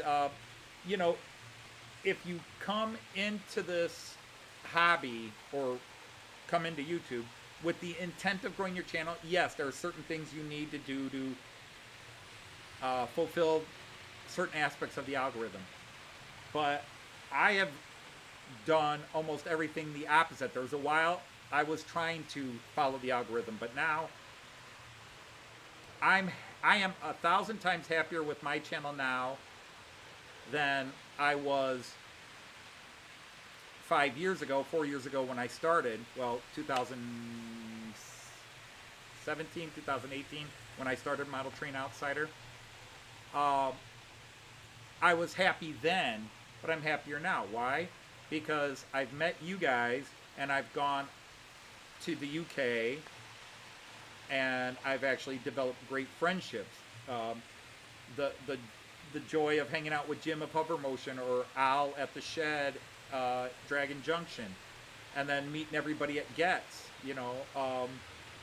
hanging out with Lee for a day, hanging out with Tim Dowd for parts of 3 different days. That's when I realized what my channel was about. It was about making friends, and I'd rather make a small group of friends than have 50,000 subs but not really have a connection with any of them, because the channels that do have 50,000 subs, they wind up only making a small group of connections with some friends. And we kind of saw it at Getz, if I can dare be,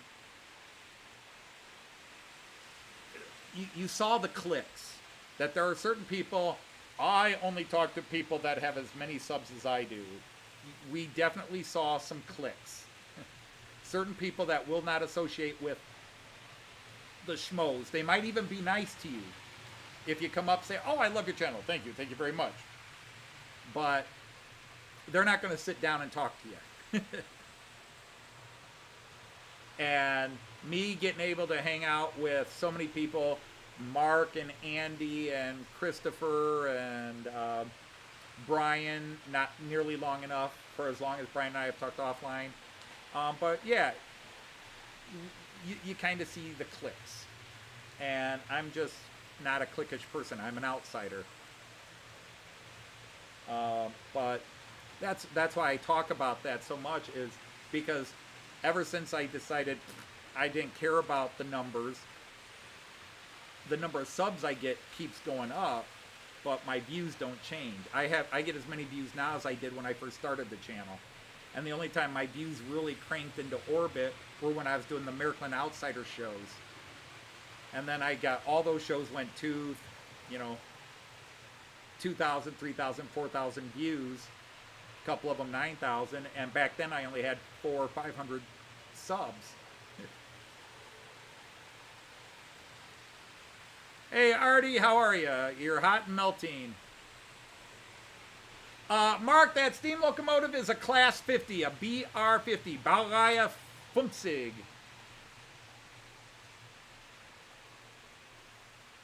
But yeah, and because of model trains and YouTube, I spent 3 weeks in Australia. I would have never have spent 3 weeks in Australia if I did not get to know Artie and become friends with Artie, and then have Artie come and stay with us for a few days, even though he was sick. I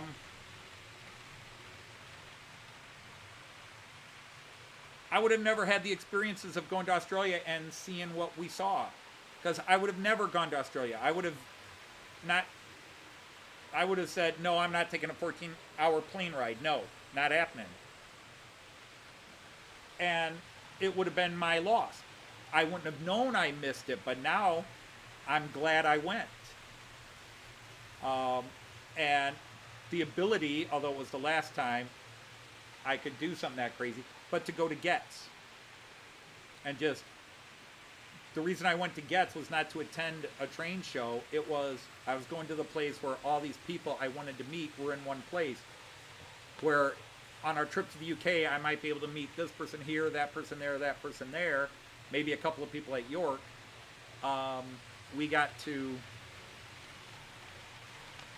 see a whole bunch of you in one place. The downside is we didn't have as much time with each person as we would have liked. Almost at 300 subs, woohoo. I know, and you do so many great things. You do repair videos. You got 5 cool layouts. It's vintage, it's classic, and yes, in my opinion, should have a lot more than 300 subs. And it's just sometimes that domino. Sometimes you make friends with a big channel and they give you a shout out. And the thing is, what's a big channel? When I had 300 subs, 1,000 was big. When I hit 1,000, I still felt small. Now I'm at 2,300. I still feel like a small channel. But my channel now is bigger than Al's first channel was, Dragon Junction was, when I started following him. He had, I think, 1,800 subs when I started following him. I was like, oh my God. And I had like 150, 200 subs. Mostly friends and family and people I paid on the street, gave them 20 bucks and said subscribe to my channel. And I thought his channel was huge, 1,800, huge. And then you'd have like IC82 that was at 70,000, 80,000, and Sam, and those numbers were just mind-boggling. But, like New Junction, I think he had 4,000 or 5,000 when I started following him, and then he was at 10, 15, 20, 25, 30, and I forget what he's at to now. Charlie Chadwick is trying to get to 100,000. I think he's at 80,000 now. So he is now bigger than Will or Sam when I first started following Will or Sam. But they obviously, Will's channel I think is still up, but he hasn't posted in 3-4 years now. But last I checked, he was near 80,000, but I'm sure he's lost a lot as people have either unsubscribed or been removed from the program.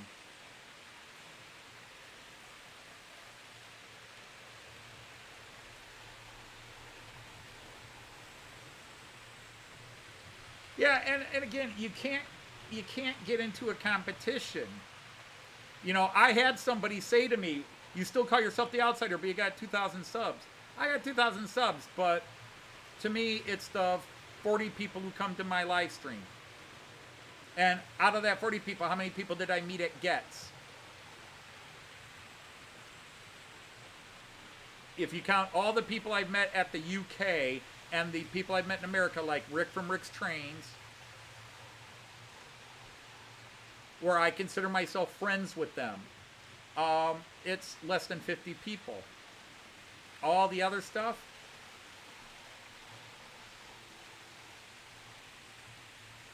oh, I'm very familiar with Dean Park, and that's all I'll say about it.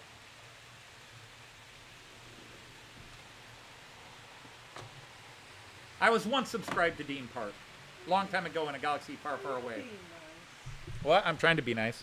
That's why I'm saying that's all I'll say about it. Let me see. Hey, we have a visitor. Hey, we do. Da da da da da da da da. It's Vanna White. The funny thing is that Kyan does that with everything, Yeah, he points that way. and he got it from Paw Patrol. Yeah. Can I get you on? Here she is, the one, the only, Lil McGill. I'm sorry. Lil McGill and Daisy. So, hi Leslie. Hi everybody. Let's start that way. So, hi Artie. Look at that. You are Artie today. Hi Chesty. Hi, Chesty is Dirk. Dirk. Yep. Hi Tom. Hi Andy. Hi Colin. Wow, it's Alan. Hi John. Hi Mick. Dino. Hey, Sir Graham is here. Hi, Graham. Hi Monsville. Hi Zantek. Hi Graham.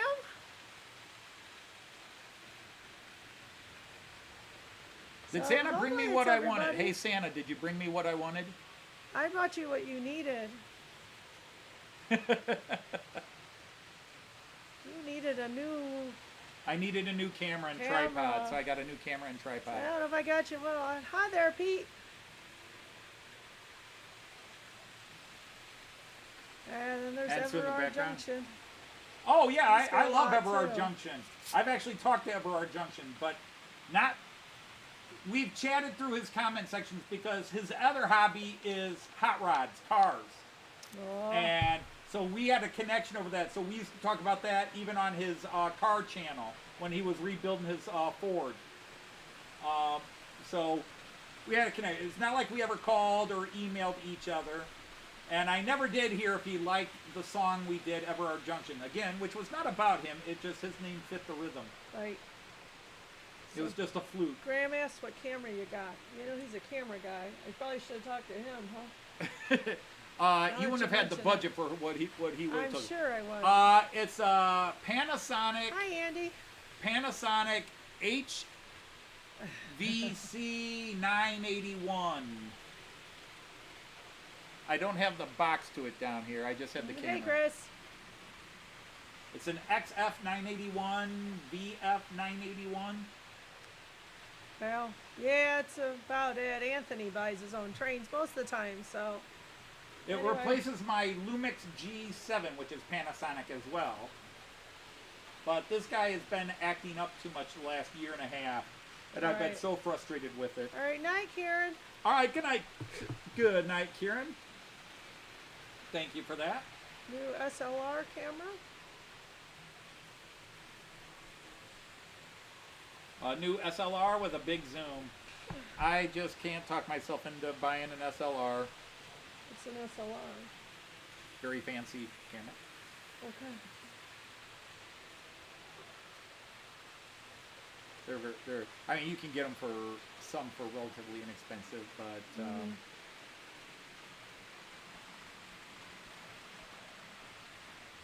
yeah, the live stream started off the live stream from hell. Oh, Oh, the one train kept uncoupling, two of them kept derailing, so I finally yanked the three offending rolling stock off, and everything's Hi, been smooth Raymond. since. But the first 20 minutes was You know, I told you ahead of time I was kind of like, not in the mood to do a live stream, which is the reason you do a live stream. Oh. But that really started 20 minutes in. I'm like, see, I should not have done a live stream today. Oh. But I'm feeling much better now. Well, that's something else you got for Christmas. Get your little Schienenbus there with 2 cars. Yeah, the birthday present from Jean, and then your Christmas present or whatever. Yeah. And I got that book, the German book, the German soldier from World War I, his diary and everything. Raymond says you don't need an SLR. Yeah, I don't need an SLR. I'm not a professional camera. So it's a bridge camera. Whatever See, that the means. thing is, the last couple of trips, I have used my phone as my camcorder, which is great because I can carry it in the pocket. I don't have to carry a camera bag with spare batteries. The problem is, these smartphones anymore, like I'm holding it like this to film, but if I touch here and I'm trying to brace it, if I put too much pressure on it, it acts like I've touched something and it'll turn off the video, and I won't know it turned off the video. I've lost a lot of video. Self-loading rifle. Or it'll change something because I'm holding it like this to film, and either my hand will come over, I'll brush it, and oops, I've turned something off or changed the setting, and it screws Artie, up are the you video. streaming tomorrow, or is Anthony? He's busy talking. You are. Okay, cool.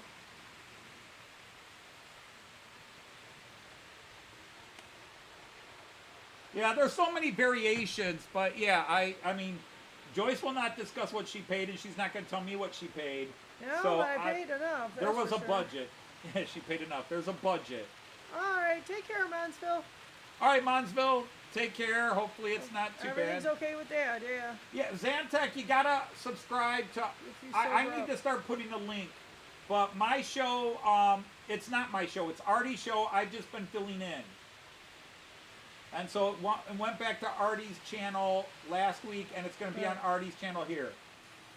So if you click on Aus America here and subscribe to his channel, you'll find the live stream. It's basically the same format, other than Artie runs it and not me. Right. And Artie will talk more trains than I do. Yeah, and Anthony's a little more relaxed because he doesn't feel in charge. Yeah, and because I don't have to be in charge, I get to be what I am, which is a smartass. Wow. Yeah. I have an Vario JVC upstairs, which is FHD, full high definition. I've had for 15 plus years. It works great. I just wanted a 4K camera, so I upgraded to. They stopped selling Varios in the United States, so I couldn't get the 4Ks. So I went with this because I saw a couple of guys that on YouTube, including Dave Jones. God, what was his channel? I can't remember Dave Jones' channel. And no, not the Monkeys. Dave Jones and Richard Watson of New Junction were buddies for years. They still are, but they no longer work together. And Dave is no longer really in the train hobby.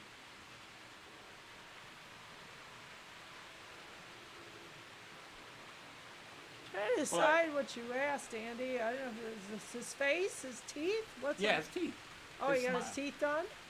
Yeah, he had his new teeth back in after he bashed them. Oh, okay. And his videos with this were Okay. amazing. Cool, Zantek. So I bought one because it was a good price. I bought one, and this thing was good for about a year and a half, 2 years. But in the last year and a half, it's been acting up, and it could just be a lemon, or it could have been knocked or bumped or dropped by somebody. I don't remember doing it myself. Gotcha, Alan. Oh, Kyan says hello. Uh-oh, Kyan's here.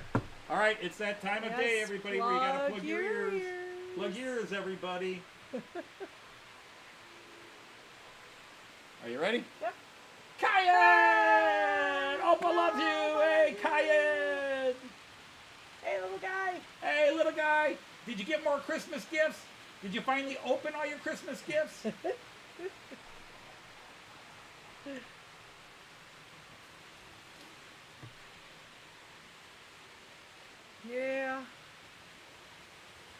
Unfortunately, Lynn and Chris have both been a little under the weather since Christmas. Yep. Beginning of Christmas. Yeah. Christmas Day, yeah. Yep, Al Smiling's good for a lot of us. For sure it is.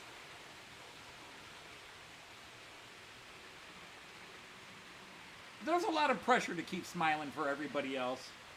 It's true.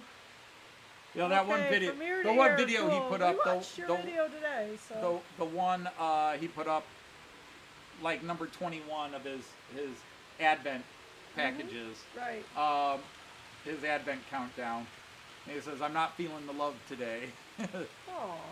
Yeah, it's like, yeah, you know, you do that. Mm-hmm. Did the last one a couple of hours ago. Wow, what a kid! He let a Christmas present go until the 27th. Wow. Wow. Yeah, well, yeah. Not me, man. I know that. I wanted gifts opening You at ripped 10 them o'clock. open as fast Gifts as you open at could, 10 o'clock, and I wanted my gifts all done by 10:15 so I could play with them. Is he happy with his goodies, Lynn? See, YouTube keeps pressuring me. It's probably why they don't promote my videos as much, because I won't insert all the ads they want me to insert. Gotcha. Now would be a good time. I get these little tabs on my live stream here on YouTube through YouTube Studio. would be a Now good- would be a good time to insert a 30-second commercial. I am not inserting a commercial.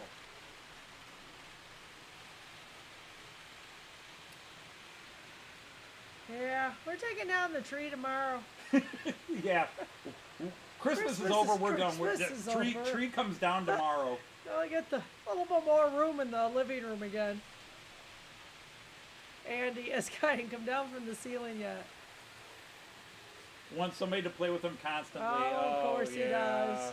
No, this is It's so hard to have toys and to, now me, I had a younger brother, but I had stuff that I always played alone. It sucked to play alone, but I did it. You have the tree. Hey, Philip, welcome in. Hey, Philip.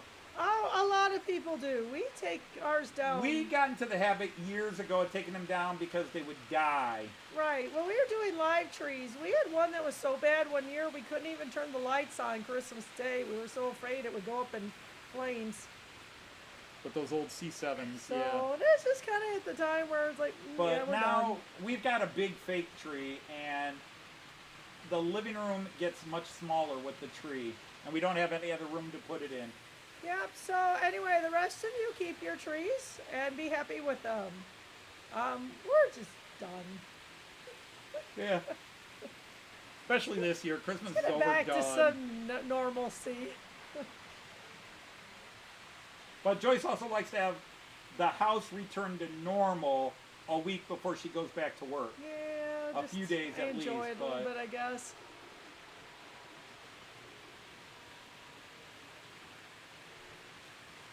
YouTube adverts can No kidding. vaccine. But, you know, I am monetized, but I do the minimum. I have my settings that you could skip the videos after 5 seconds, but YouTube has found a new way to get around that, which annoys me. But, you know, the thing is, you do, once you hit the, That's and really fair, it's the Pete. view hours. It's not even the subscribers now, it's the view hours, because I think they lowered it. You can monetize at 500 subs now, where it used to be 1,000, if you have the view hours. But, you know, the piece of the pie, the piece of the pie Understand by monetizing, I get one new local, at least one new local a year from the money I make on YouTube. Mom used to just keep hers in the basement, and then we dust it off and bring it Yeah, back up. yeah, that's right. Your mom, didn't even get decorated. It was decorated. It was in the basement. You brought it up, set it up in the behind one of the end tables in her chair, and that was it. You're ready. Although I do have to laugh. After Dad died, she put up all her kitschy stuff that Dad didn't like. John, we had that happen at my parents' house one year. The tree was so big, and when it fell out, it was just to move Yeah, it, just smush it back in. all the needles were falling and everything. We just put a giant garbage tarp around it, and we cut it to pieces Yeah. to take it out. Yeah, I miss the live, and then I don't. When we talk But about, I do yeah. miss live trees, but I Yeah. understand why we don't get them anymore.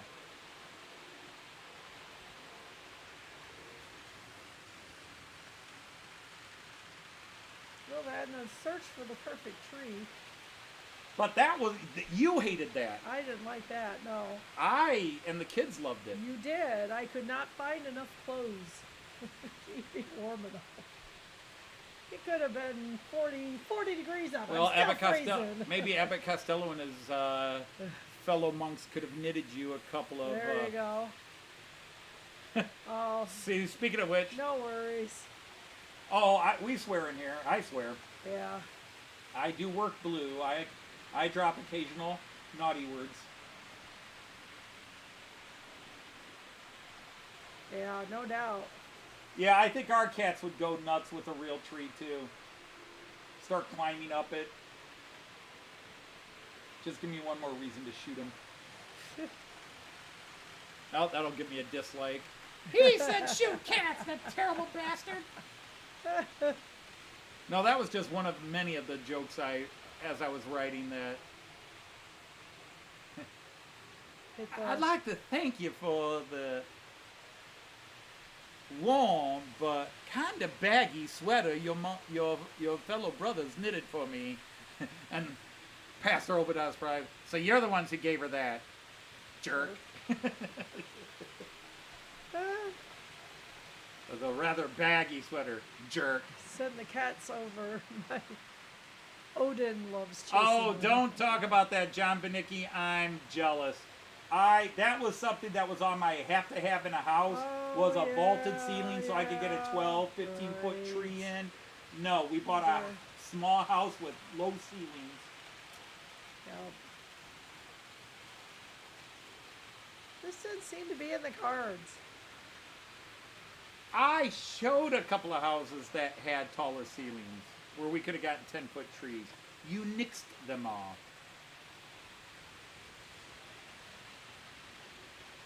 That one house on Colony, you nixed. And that had a 12, no, the one den, the sunken den had like a 12 or 15-foot ceiling in it. I could have gotten a 10-foot tree in there easily. Mm-hmm. Oh, I'm so jealous. I am so jealous. That is the one thing I'm going to die not having achieved, was to have my house with a giant Christmas tree in it. Just big, live, 10, 15-footer, massive with the decorations all around, a giant train underneath. I always wanted to do that, but that's not going to happen. Right. Oh, well, it's all relative, of course, but our house is a small house by neighborhood standards. See, the thing is, Artie can tell you, the basement is half my house. Everybody sees this basement and go, wow, it must be a big house. But it's a third of your house. it's two, our main house is two average sized bedrooms, a small bathroom, and then we had an eat-in kitchen, but we expanded it. We built an addition onto the house about 10 years after we bought the house. We built an expansion onto the house to have a full dining room. But this was called a starter home. This is a bungalow. Raymond, yours is 1 meter high.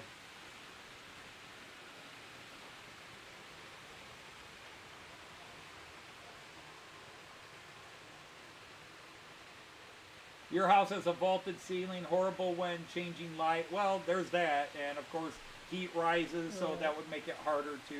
Yeah, basement, what's that? Yeah. He's lying. The house looked huge from the outside. Yeah, did you look at our neighbors? He's just big. Hey, man, Chad. Now, granted, it's all right. Take care. Thanks for stopping in, Aaron. Appreciate it.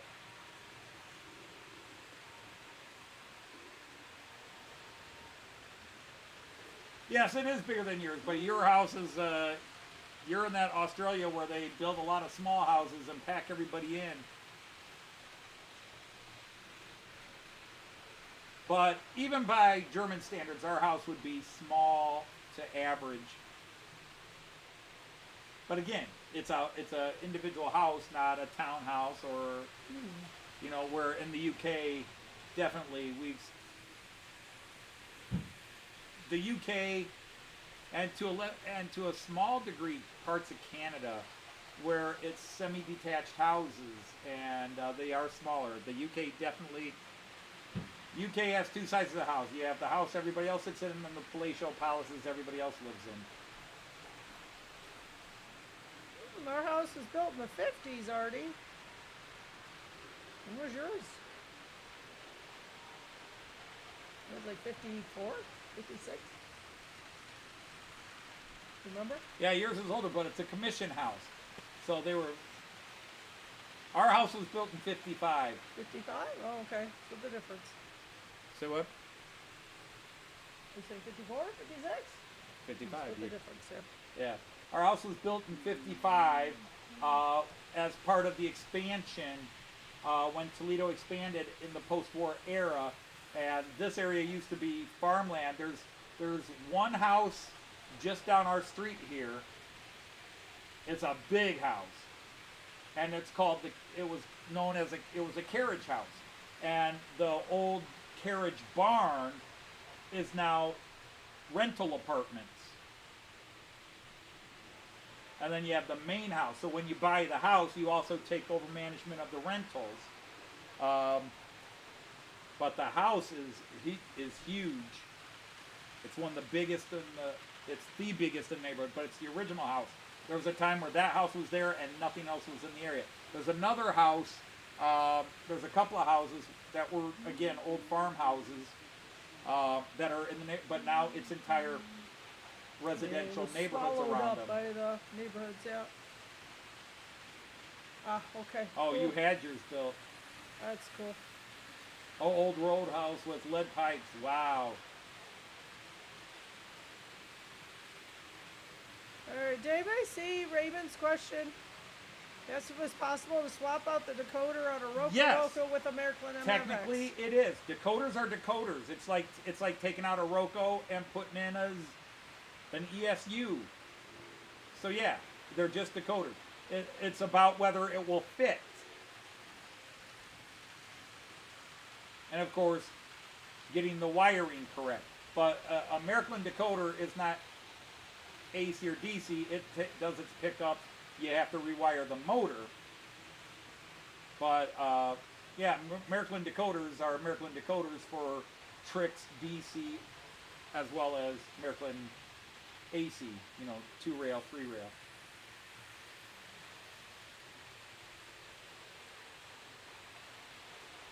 Same age as you. A little bit younger than, I'm a little bit younger than that, or a lot younger than that. I just hit the big 6-0. 9 years. And it's been depressing. I have not enjoyed the thought that I'm 60. All right. All right, take care. Great Sure. to have you hanging out with us for a bit, Dirk. You get to go home. Gotta go home. No, it's get to go home. That's And you not still have to cool. do some unboxing. Now I'm just waiting for my trains to come in so I can unbox them. I'm waiting to get a email saying, your pre-order is in. Knowing my luck, they'll both come in the same week, and that's like $1,000 in trains right there. No, it's not that much. Be about 800. The old copper pipes we used, the old lead ones were never. Yeah, we've got still some cast iron here.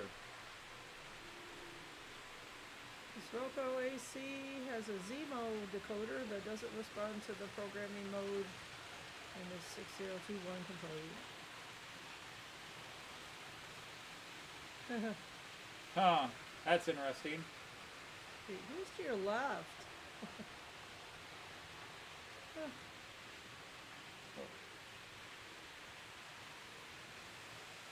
Me. You.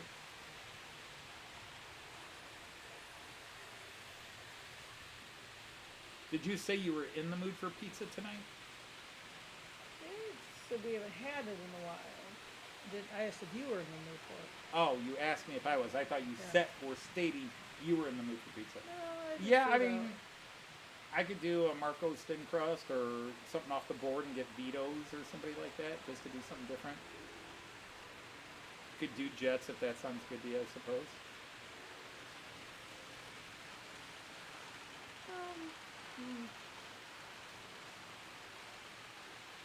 They're going out to a BBQ lunch today. That's nice.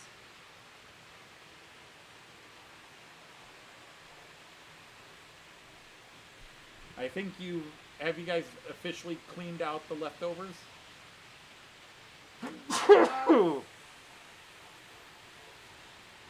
Maybe.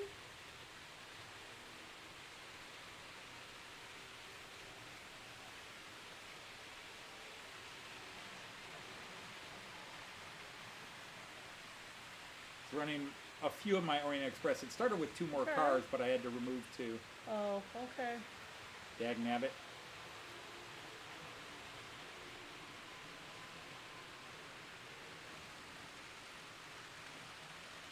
Yeah, I saw on Facebook he posted pictures of the Tucker box.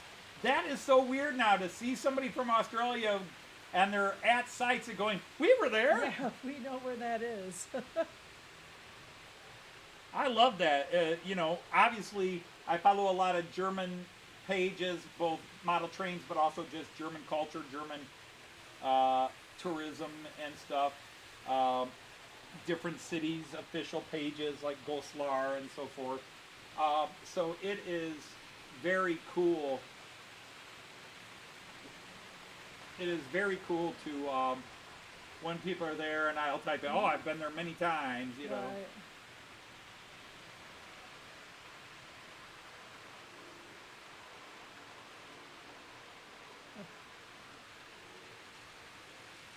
Yeah, to me it all depends on the company that preps it. We do a lot of big. There just isn't anymore the good local pizzas. Like my favorite local pizza was a Greek restaurant, and they went out of business 10 years ago or so. And I miss it to this day. I miss it. Jim's Pizza, or Dimitri was his real name. But, Jim's Pizza was amazing. Loved it. And every now and then I get hungry for it, and I'm never going to have it again.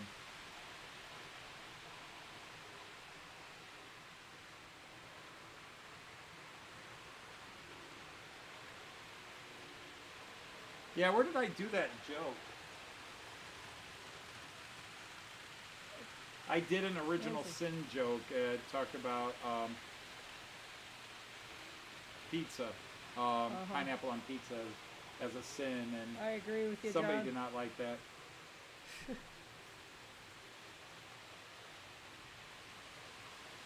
More time. I'm not worried about toppings. I don't need a lot of toppings. The biggest thing is going to Europe. Is that it's harder to find pepperoni pizza. The Italians use salami, and all the Italian restaurants in Germany use salami. And the salami tastes different than salami over here. And I love it. I love salami pizza. My 2 favorite pizzas in Europe are quattro formaggi, 4 cheese, and salami. I don't need anything else. Well, welcome back, Alan.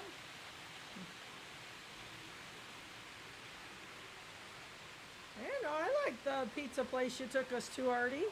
Took Bedford's me in a North few London. minutes to get to there, but once I did, it was good. Yeah, they had they had good pizza there. Mm-hmm. Your friend's place.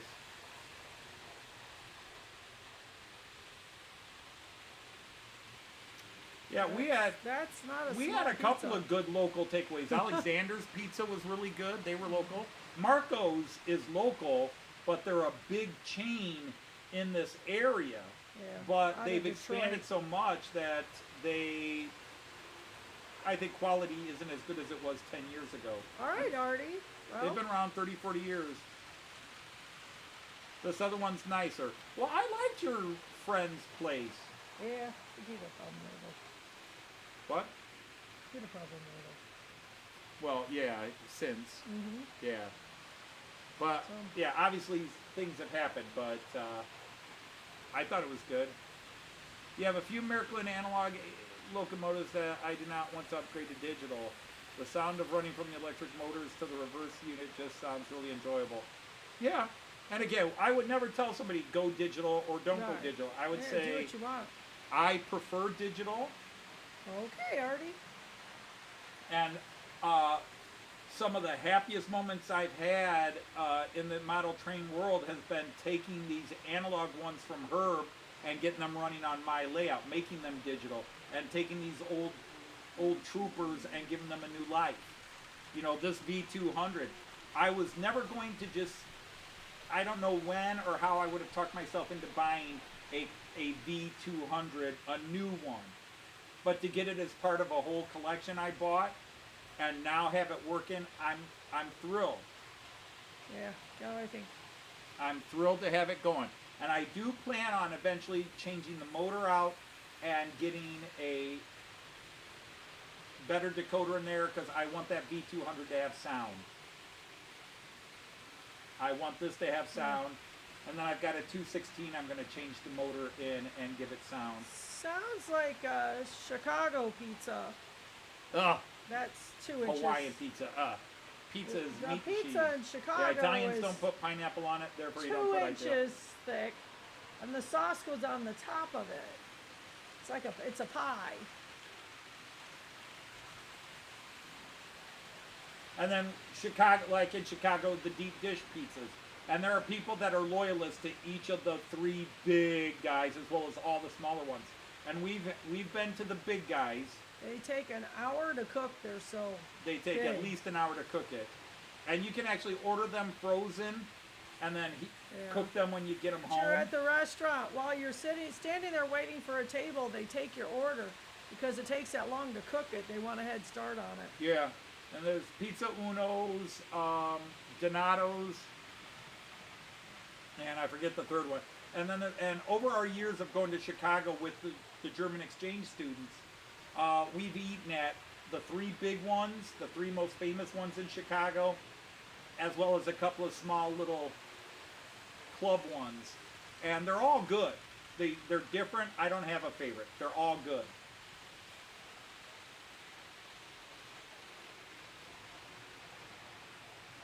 Yeah, Gidamo's in Chicago. That's the third one.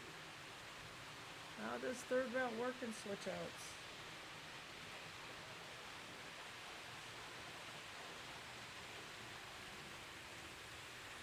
How does 3-rail work at switch outs?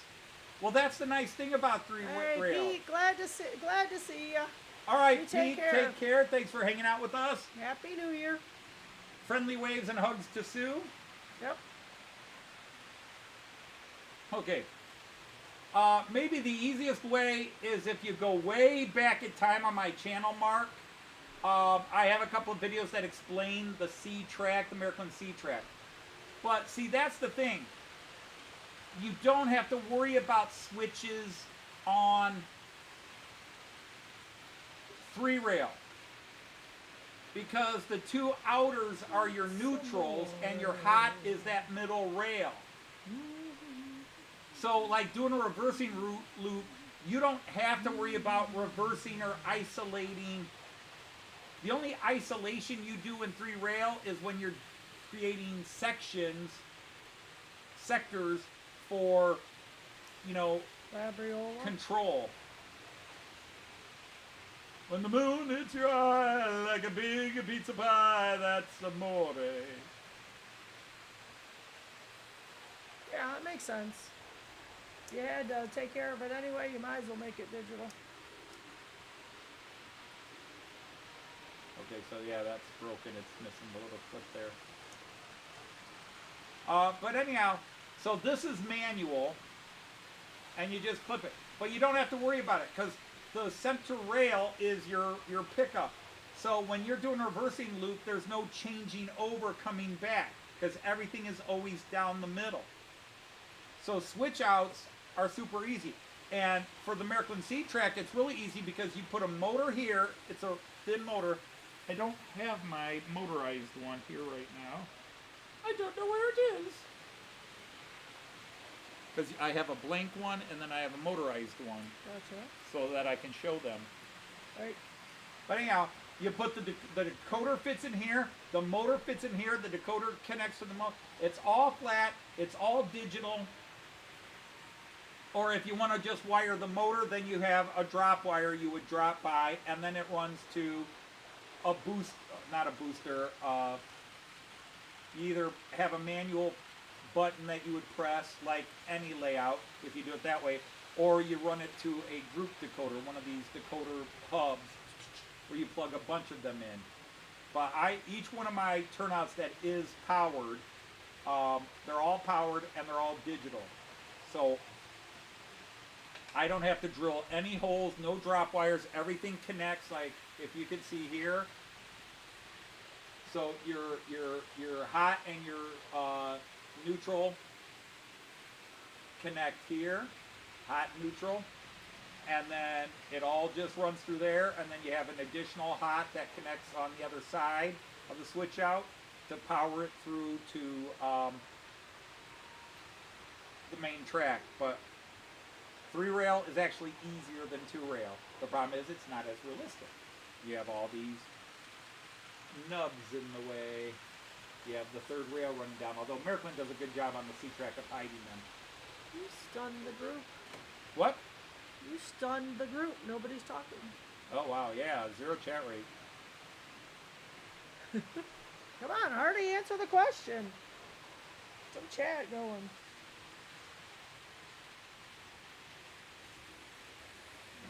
Yeah, you know, you pushed this up against the side. You're listening. Came down the other day. One cat popped his head up in this chair, Yeah. and the other one popped his head up from this chair. So, Her head. yeah. Yeah, I'm going to walk past you, see if Okay. it's over here. If you ever want to take over, honey, now's your chance. I don't. Ah, people! It's not that. Okay, you're listening. Got it. Or did I put it in? Did you install it somewhere? I might have. So, hi, Andy. Puff Candy Dodson. Just came in. Cool, blimey.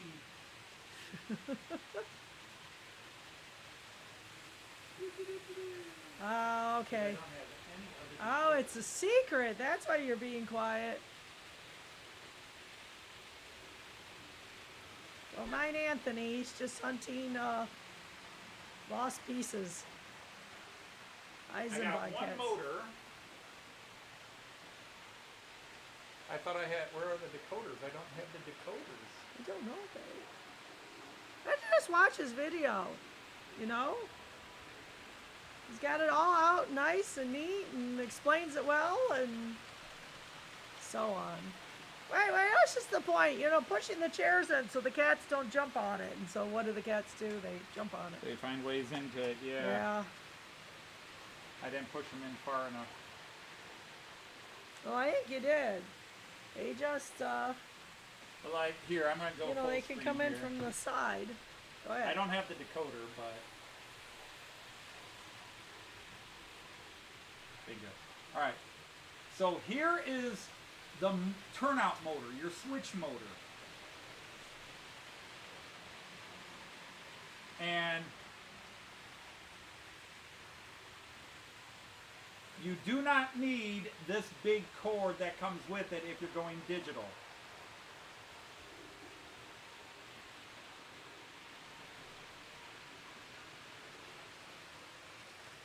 But there is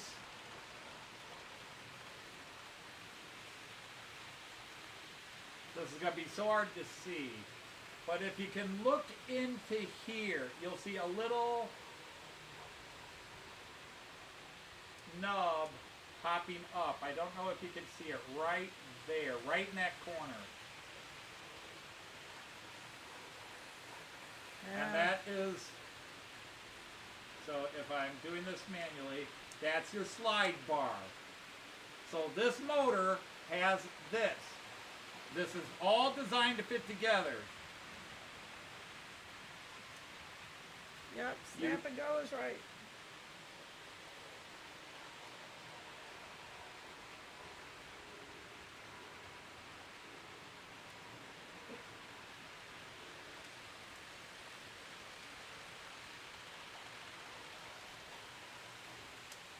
There we go. So then, that long piece there hooks over that little pin, which is your slide bar. That's a And now, terrific, when you put your decoder, resolution fits right here and connects to the power source. The decoder connects to the power source because all the power runs through the track. You don't have to have a separate power source. You don't have to have drop wires. It all gets powered from the juice running through the rails. So the decoder fits onto these 3 pins right here. 1, 2, and 3. And then you run the power to these prongs under the track. These connect to your rails. So they're just shovel nose connectors. Shove them on. Run the wire that comes with the decoder to this bit here. And then you set the address. This comes with an MFX Plus decoder. This motor has an MFX Plus readability. And MFX Plus, you don't set the address, it sets the address. It reads all the addresses and goes 1 higher. You can go in and manually change it. But it's all here, and when the track is laying on the layout, it's no holes drilled through, no drop wires, no additional bus wiring. My entire layout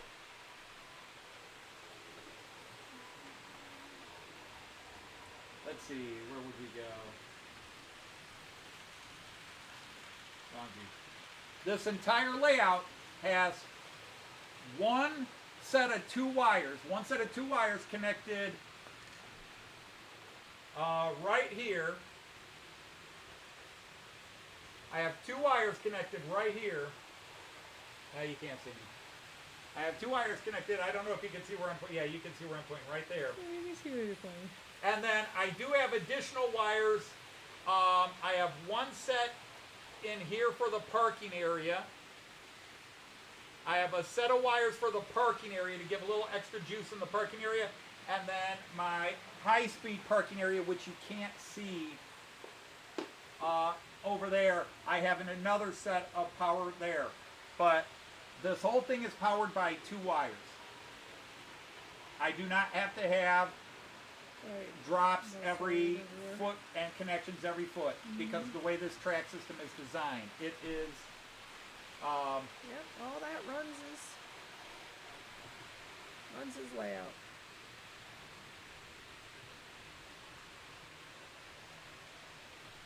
Game to travel around a lot more. That's good.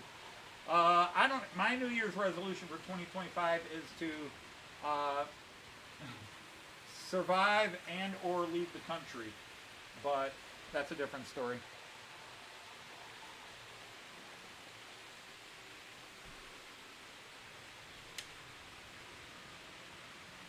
You want to go to Corfu Castle? Been to Gloucester, but not Corfu Castle. I had Gloucester and Thanks to Castle. Tim Dowd, I've been to Gloucester. Right. Yeah. Thank you, Tim. Thank you, Tim. But That's cool.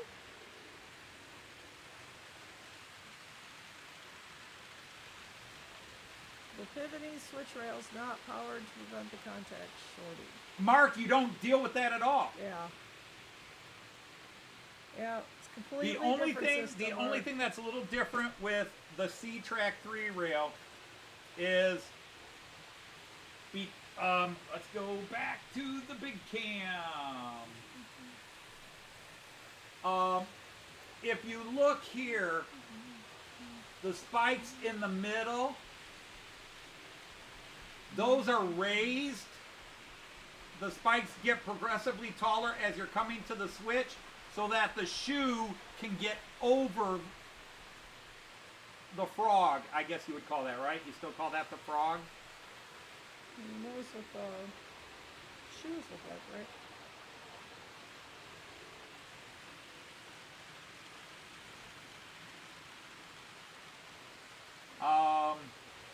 But so the third rails get up a little higher as you're coming to the cross so that the ski can be diverted as the wheels go, because otherwise the ski would catch onto the rail because these sit below the rail. Do I have? Well, I got Emma here. All right, so here's Emma, and this is what we call the ski. That's your pickup. You know, on UK trades, you talk about, pickups on this side or that side, or usually both. You have certain on a 3-rail train, the pickup's right here. The thing is, the ski is designed to sit below the rail so that you don't see it. So the third rail is actually below level view. I mean, when you're looking down, you see the nubs, but when you look here, you don't see the nub. You have to be looking at an angle. So when this train is trying to switch lanes, the third rail gets taller so that it can get over without catching, because if I were to hold this on here and try to move it, it would catch the rail, and that would create a short. So the third rail gets raised a bit as it's going over the turnout to prevent it from catching on the rails. Mm-hmm. It rides the rails, but it doesn't catch them. Some scenics. Chris's resolution. What's that? Chris's resolution is get to a point where he can do some scenics. Which is good. Having resolutions on your layout is good.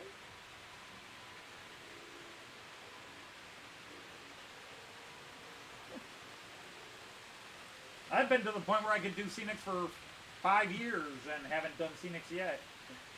Well, I got scenics, but I haven't done scenics. I really do want to start doing, but the Fowler car, I am getting back to the Fowler car. I just, the biggest thing now is I'm trying to talk myself into Wiesmann is now releasing their own turnout points, and I'm thinking of switching out the Fowler turnout points for Wiesmann turnout points.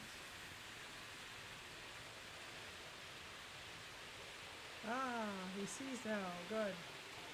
Good. You But explained it well. I actually, the next big job is oh,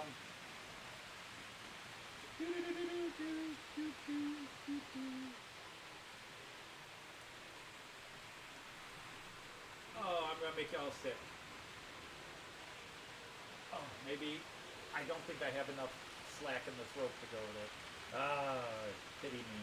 Well, you're kind of there now. I'm just trying to get this to hook up here. Yeah. You know, it's designed to work with the back curve of a... Right, not the front curve.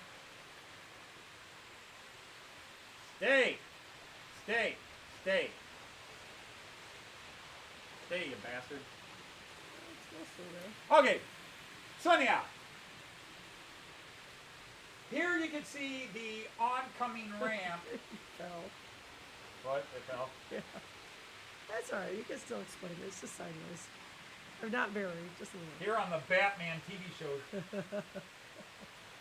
This right here is the on-ramp from my high-speed parking area, which you can't see. Although, there you can kind of see it. Yeah.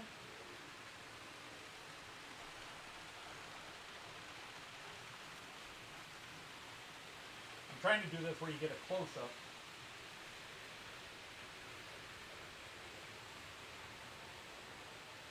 Okay. Anyhow, I am putting in a bunch of double slips here. So one double slip goes here, the next one connects here, and the third one connects here to a fourth one connecting here. And then I'll be getting rid of this turnout, this turnout, this turnout, this turnout, this turnout, this turnout. So I'm replacing all these turnouts with some double slips. Hey, we have one every now and again. Have what every now and then? Earthquakes. So we're having an Oh, earthquake you're in having a major Toledo. earthquake now. Yeah.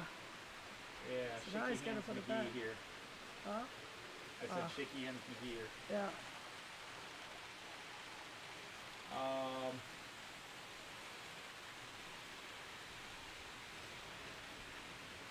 But,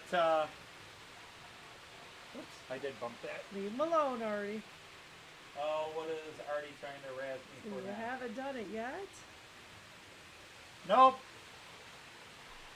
Jean Ricard's got the same complaint, but I have to rip up a lot of track. And the thing is, I'd have to do this on a Saturday It's a week. or a Friday night, so it would not disrupt doing a live stream, and hope I could get it all done and get all the track relayed by the following Saturday when I do my live, or Friday when I do my live stream.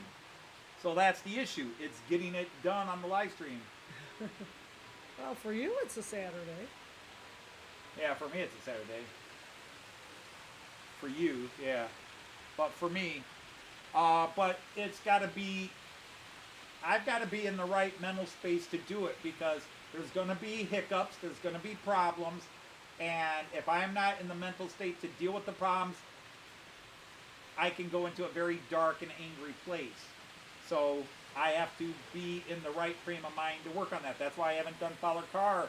I hit a point where I had certain things working, and then I lost my temper and my mojo with it, and I just can't talk myself into going back and doing it, because there's still a way to save it, but I'm waiting for the tech to come out.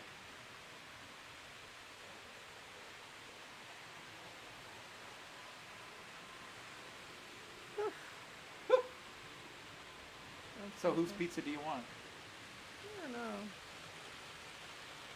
Jets or thin crust? Or Vito's to go off the board? Maybe Vito's, I guess, because we haven't done it forever. We'll have to reheat it, because it always comes out too soggy. I think we have to do that with everybody's pizza, so as soon as we order it, turn the oven on. Marco's, you don't.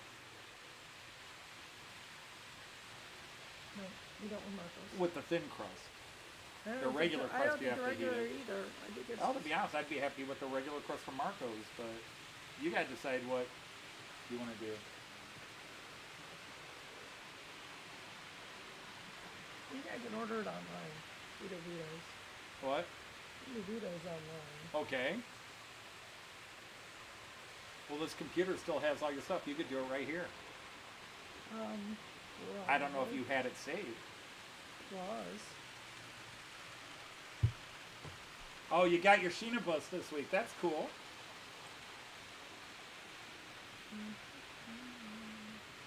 Then again, maybe it's not there. Scroll, scroll, scroll, scroll. It's taken on mine in. Go to finance or other favorites. Maybe other favorites.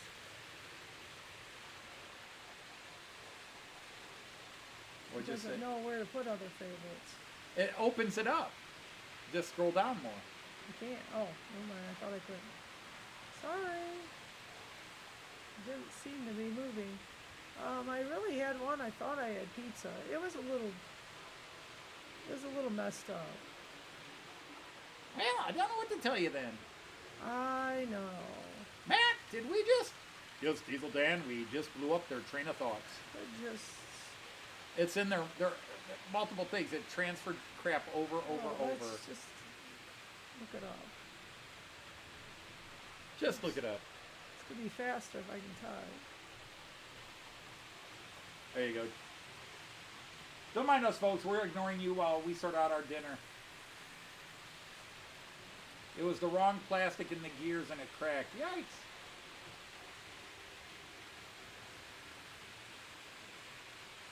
Interesting. Everybody else has gone silent mode again. Again. Jim Button, yep, that's right. Jim Knopf. Jim Knopf and Lucas, der Lokomotivführer. Except you can't say that one anymore. Lokomotivfahrer. Vito's guarantees your pizza is delicious. I'll be the judge of that. Let's see if it remembers it.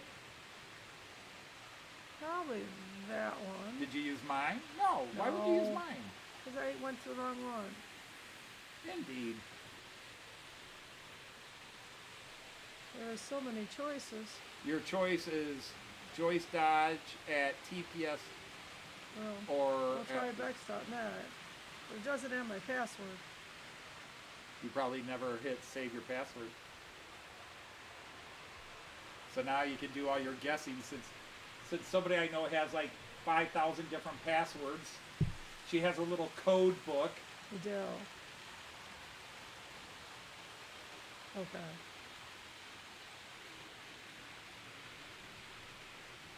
So do you think you used Buckeye Express? Oh, they just had it there.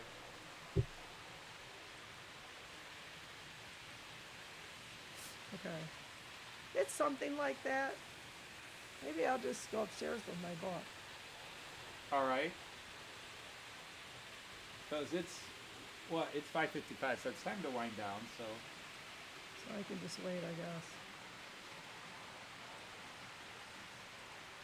doobie doobie doo. Where are you? Right there? Yeah. Oh, buddy. You're waiting for Artie to run out of breath?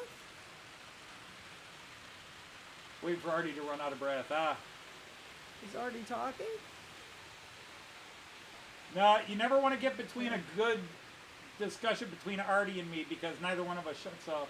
Yeah, probably not. I was going to say, if you're waiting for Artie to take a breath, you might wait a while. Joyce will just come to the room and go, I'm going for a walk. It'll be about 3 hours.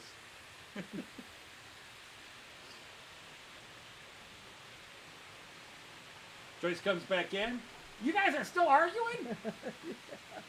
And Artie will be like, he hasn't even finished his first sentence yet.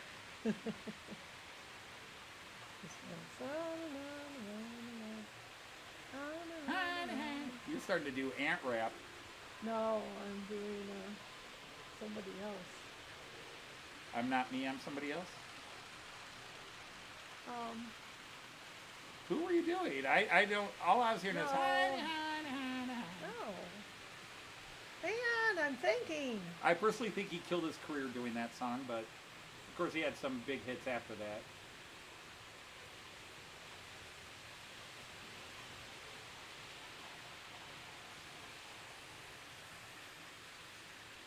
You weren't arguing, you were debating.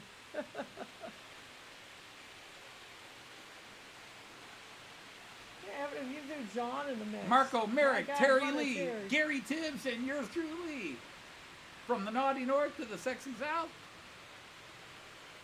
I have the mouth. Oh.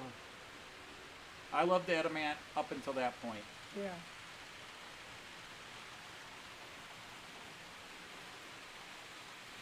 Yeah, I gotta get some M4.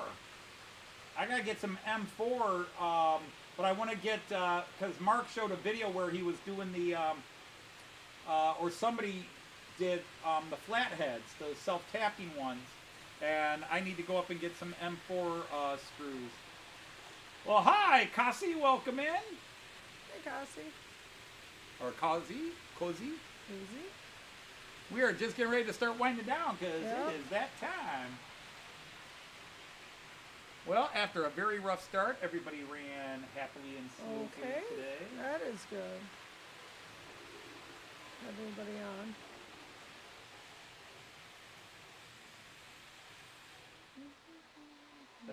You can tell which one was the noisy one. Yeah, right. I turned that He one was off and it got noisy. real silent. Yeah. I just turned one train off and all of a sudden the... Mhm. He kept getting my attention. He was noisy. Punk. Yeah, kind of like I don't have anything to do anymore. Oh, yeah, you just have to sit there and That was be my pretty. job. That's your job. Sit there and be pretty. Oh, gosh. Oh, gosh. It doesn't feel like That one had stopped, even though I had... doesn't feel like a me job. Say who what? So that doesn't feel like a me job. You're hearing the heater right now. Yeah, well, there's that. All right, so let's go to the main screen while we're still have a few people before they run out. I want to thank everybody for spending part of your Friday or Saturday morning with us, your Friday evening, afternoon, whatever it is where you are. Whatever. Yep. Whatever it is. Whatever. Whatever. And For me, it's time Well, to go to thank you. bed. I definitely was already in a grumpy mood before I came online, and then the start of this show did not get me in better spirits. But yeah, I think I've lightened up. Good. Good. I do want to ask you, if you haven't watched Matt Clark Christmas Special 4, check out Big Gulch, a Big Gulch Christmas number 4. It's a little wilder and that's saying something. And also, if you haven't seen Joyce's singing, we took the joke singing part out and just left Joyce's part, and we posted that as a separate video because a few people requested it, including my son and daughter-in-law, but a couple of you guys said that you would like to hear Joyce's singing without Rusty Twanger behind it, so we posted that. They told me pa-ra-pa-pum-pum. And I had muted it way down anyhow so that you're safe, but yeah. The funny thing is they do duet well. Bobby McLaughlin. All right, so on that note, we are going to... sorry, Bobby, we're... somebody new came in. Yeah. Yep, Little Drummer Boy, but Joyce sings the David Bowie Bing Crosby version, both in the cartoon or the comic Big Gulch Christmas 4, but then by herself she sings it on a separate video I posted today. So until we see you all again, on behalf of all of us at the Dodge House, we want to hope you had a great Christmas, and since we may not see you until the beginning of 2025, we're going to say Happy New Year now. Right. So say it. Happy New Year. And until next time, we're going to say Auf Wiedersehen Tschüss. and happy trains. Take care, everybody. Bye.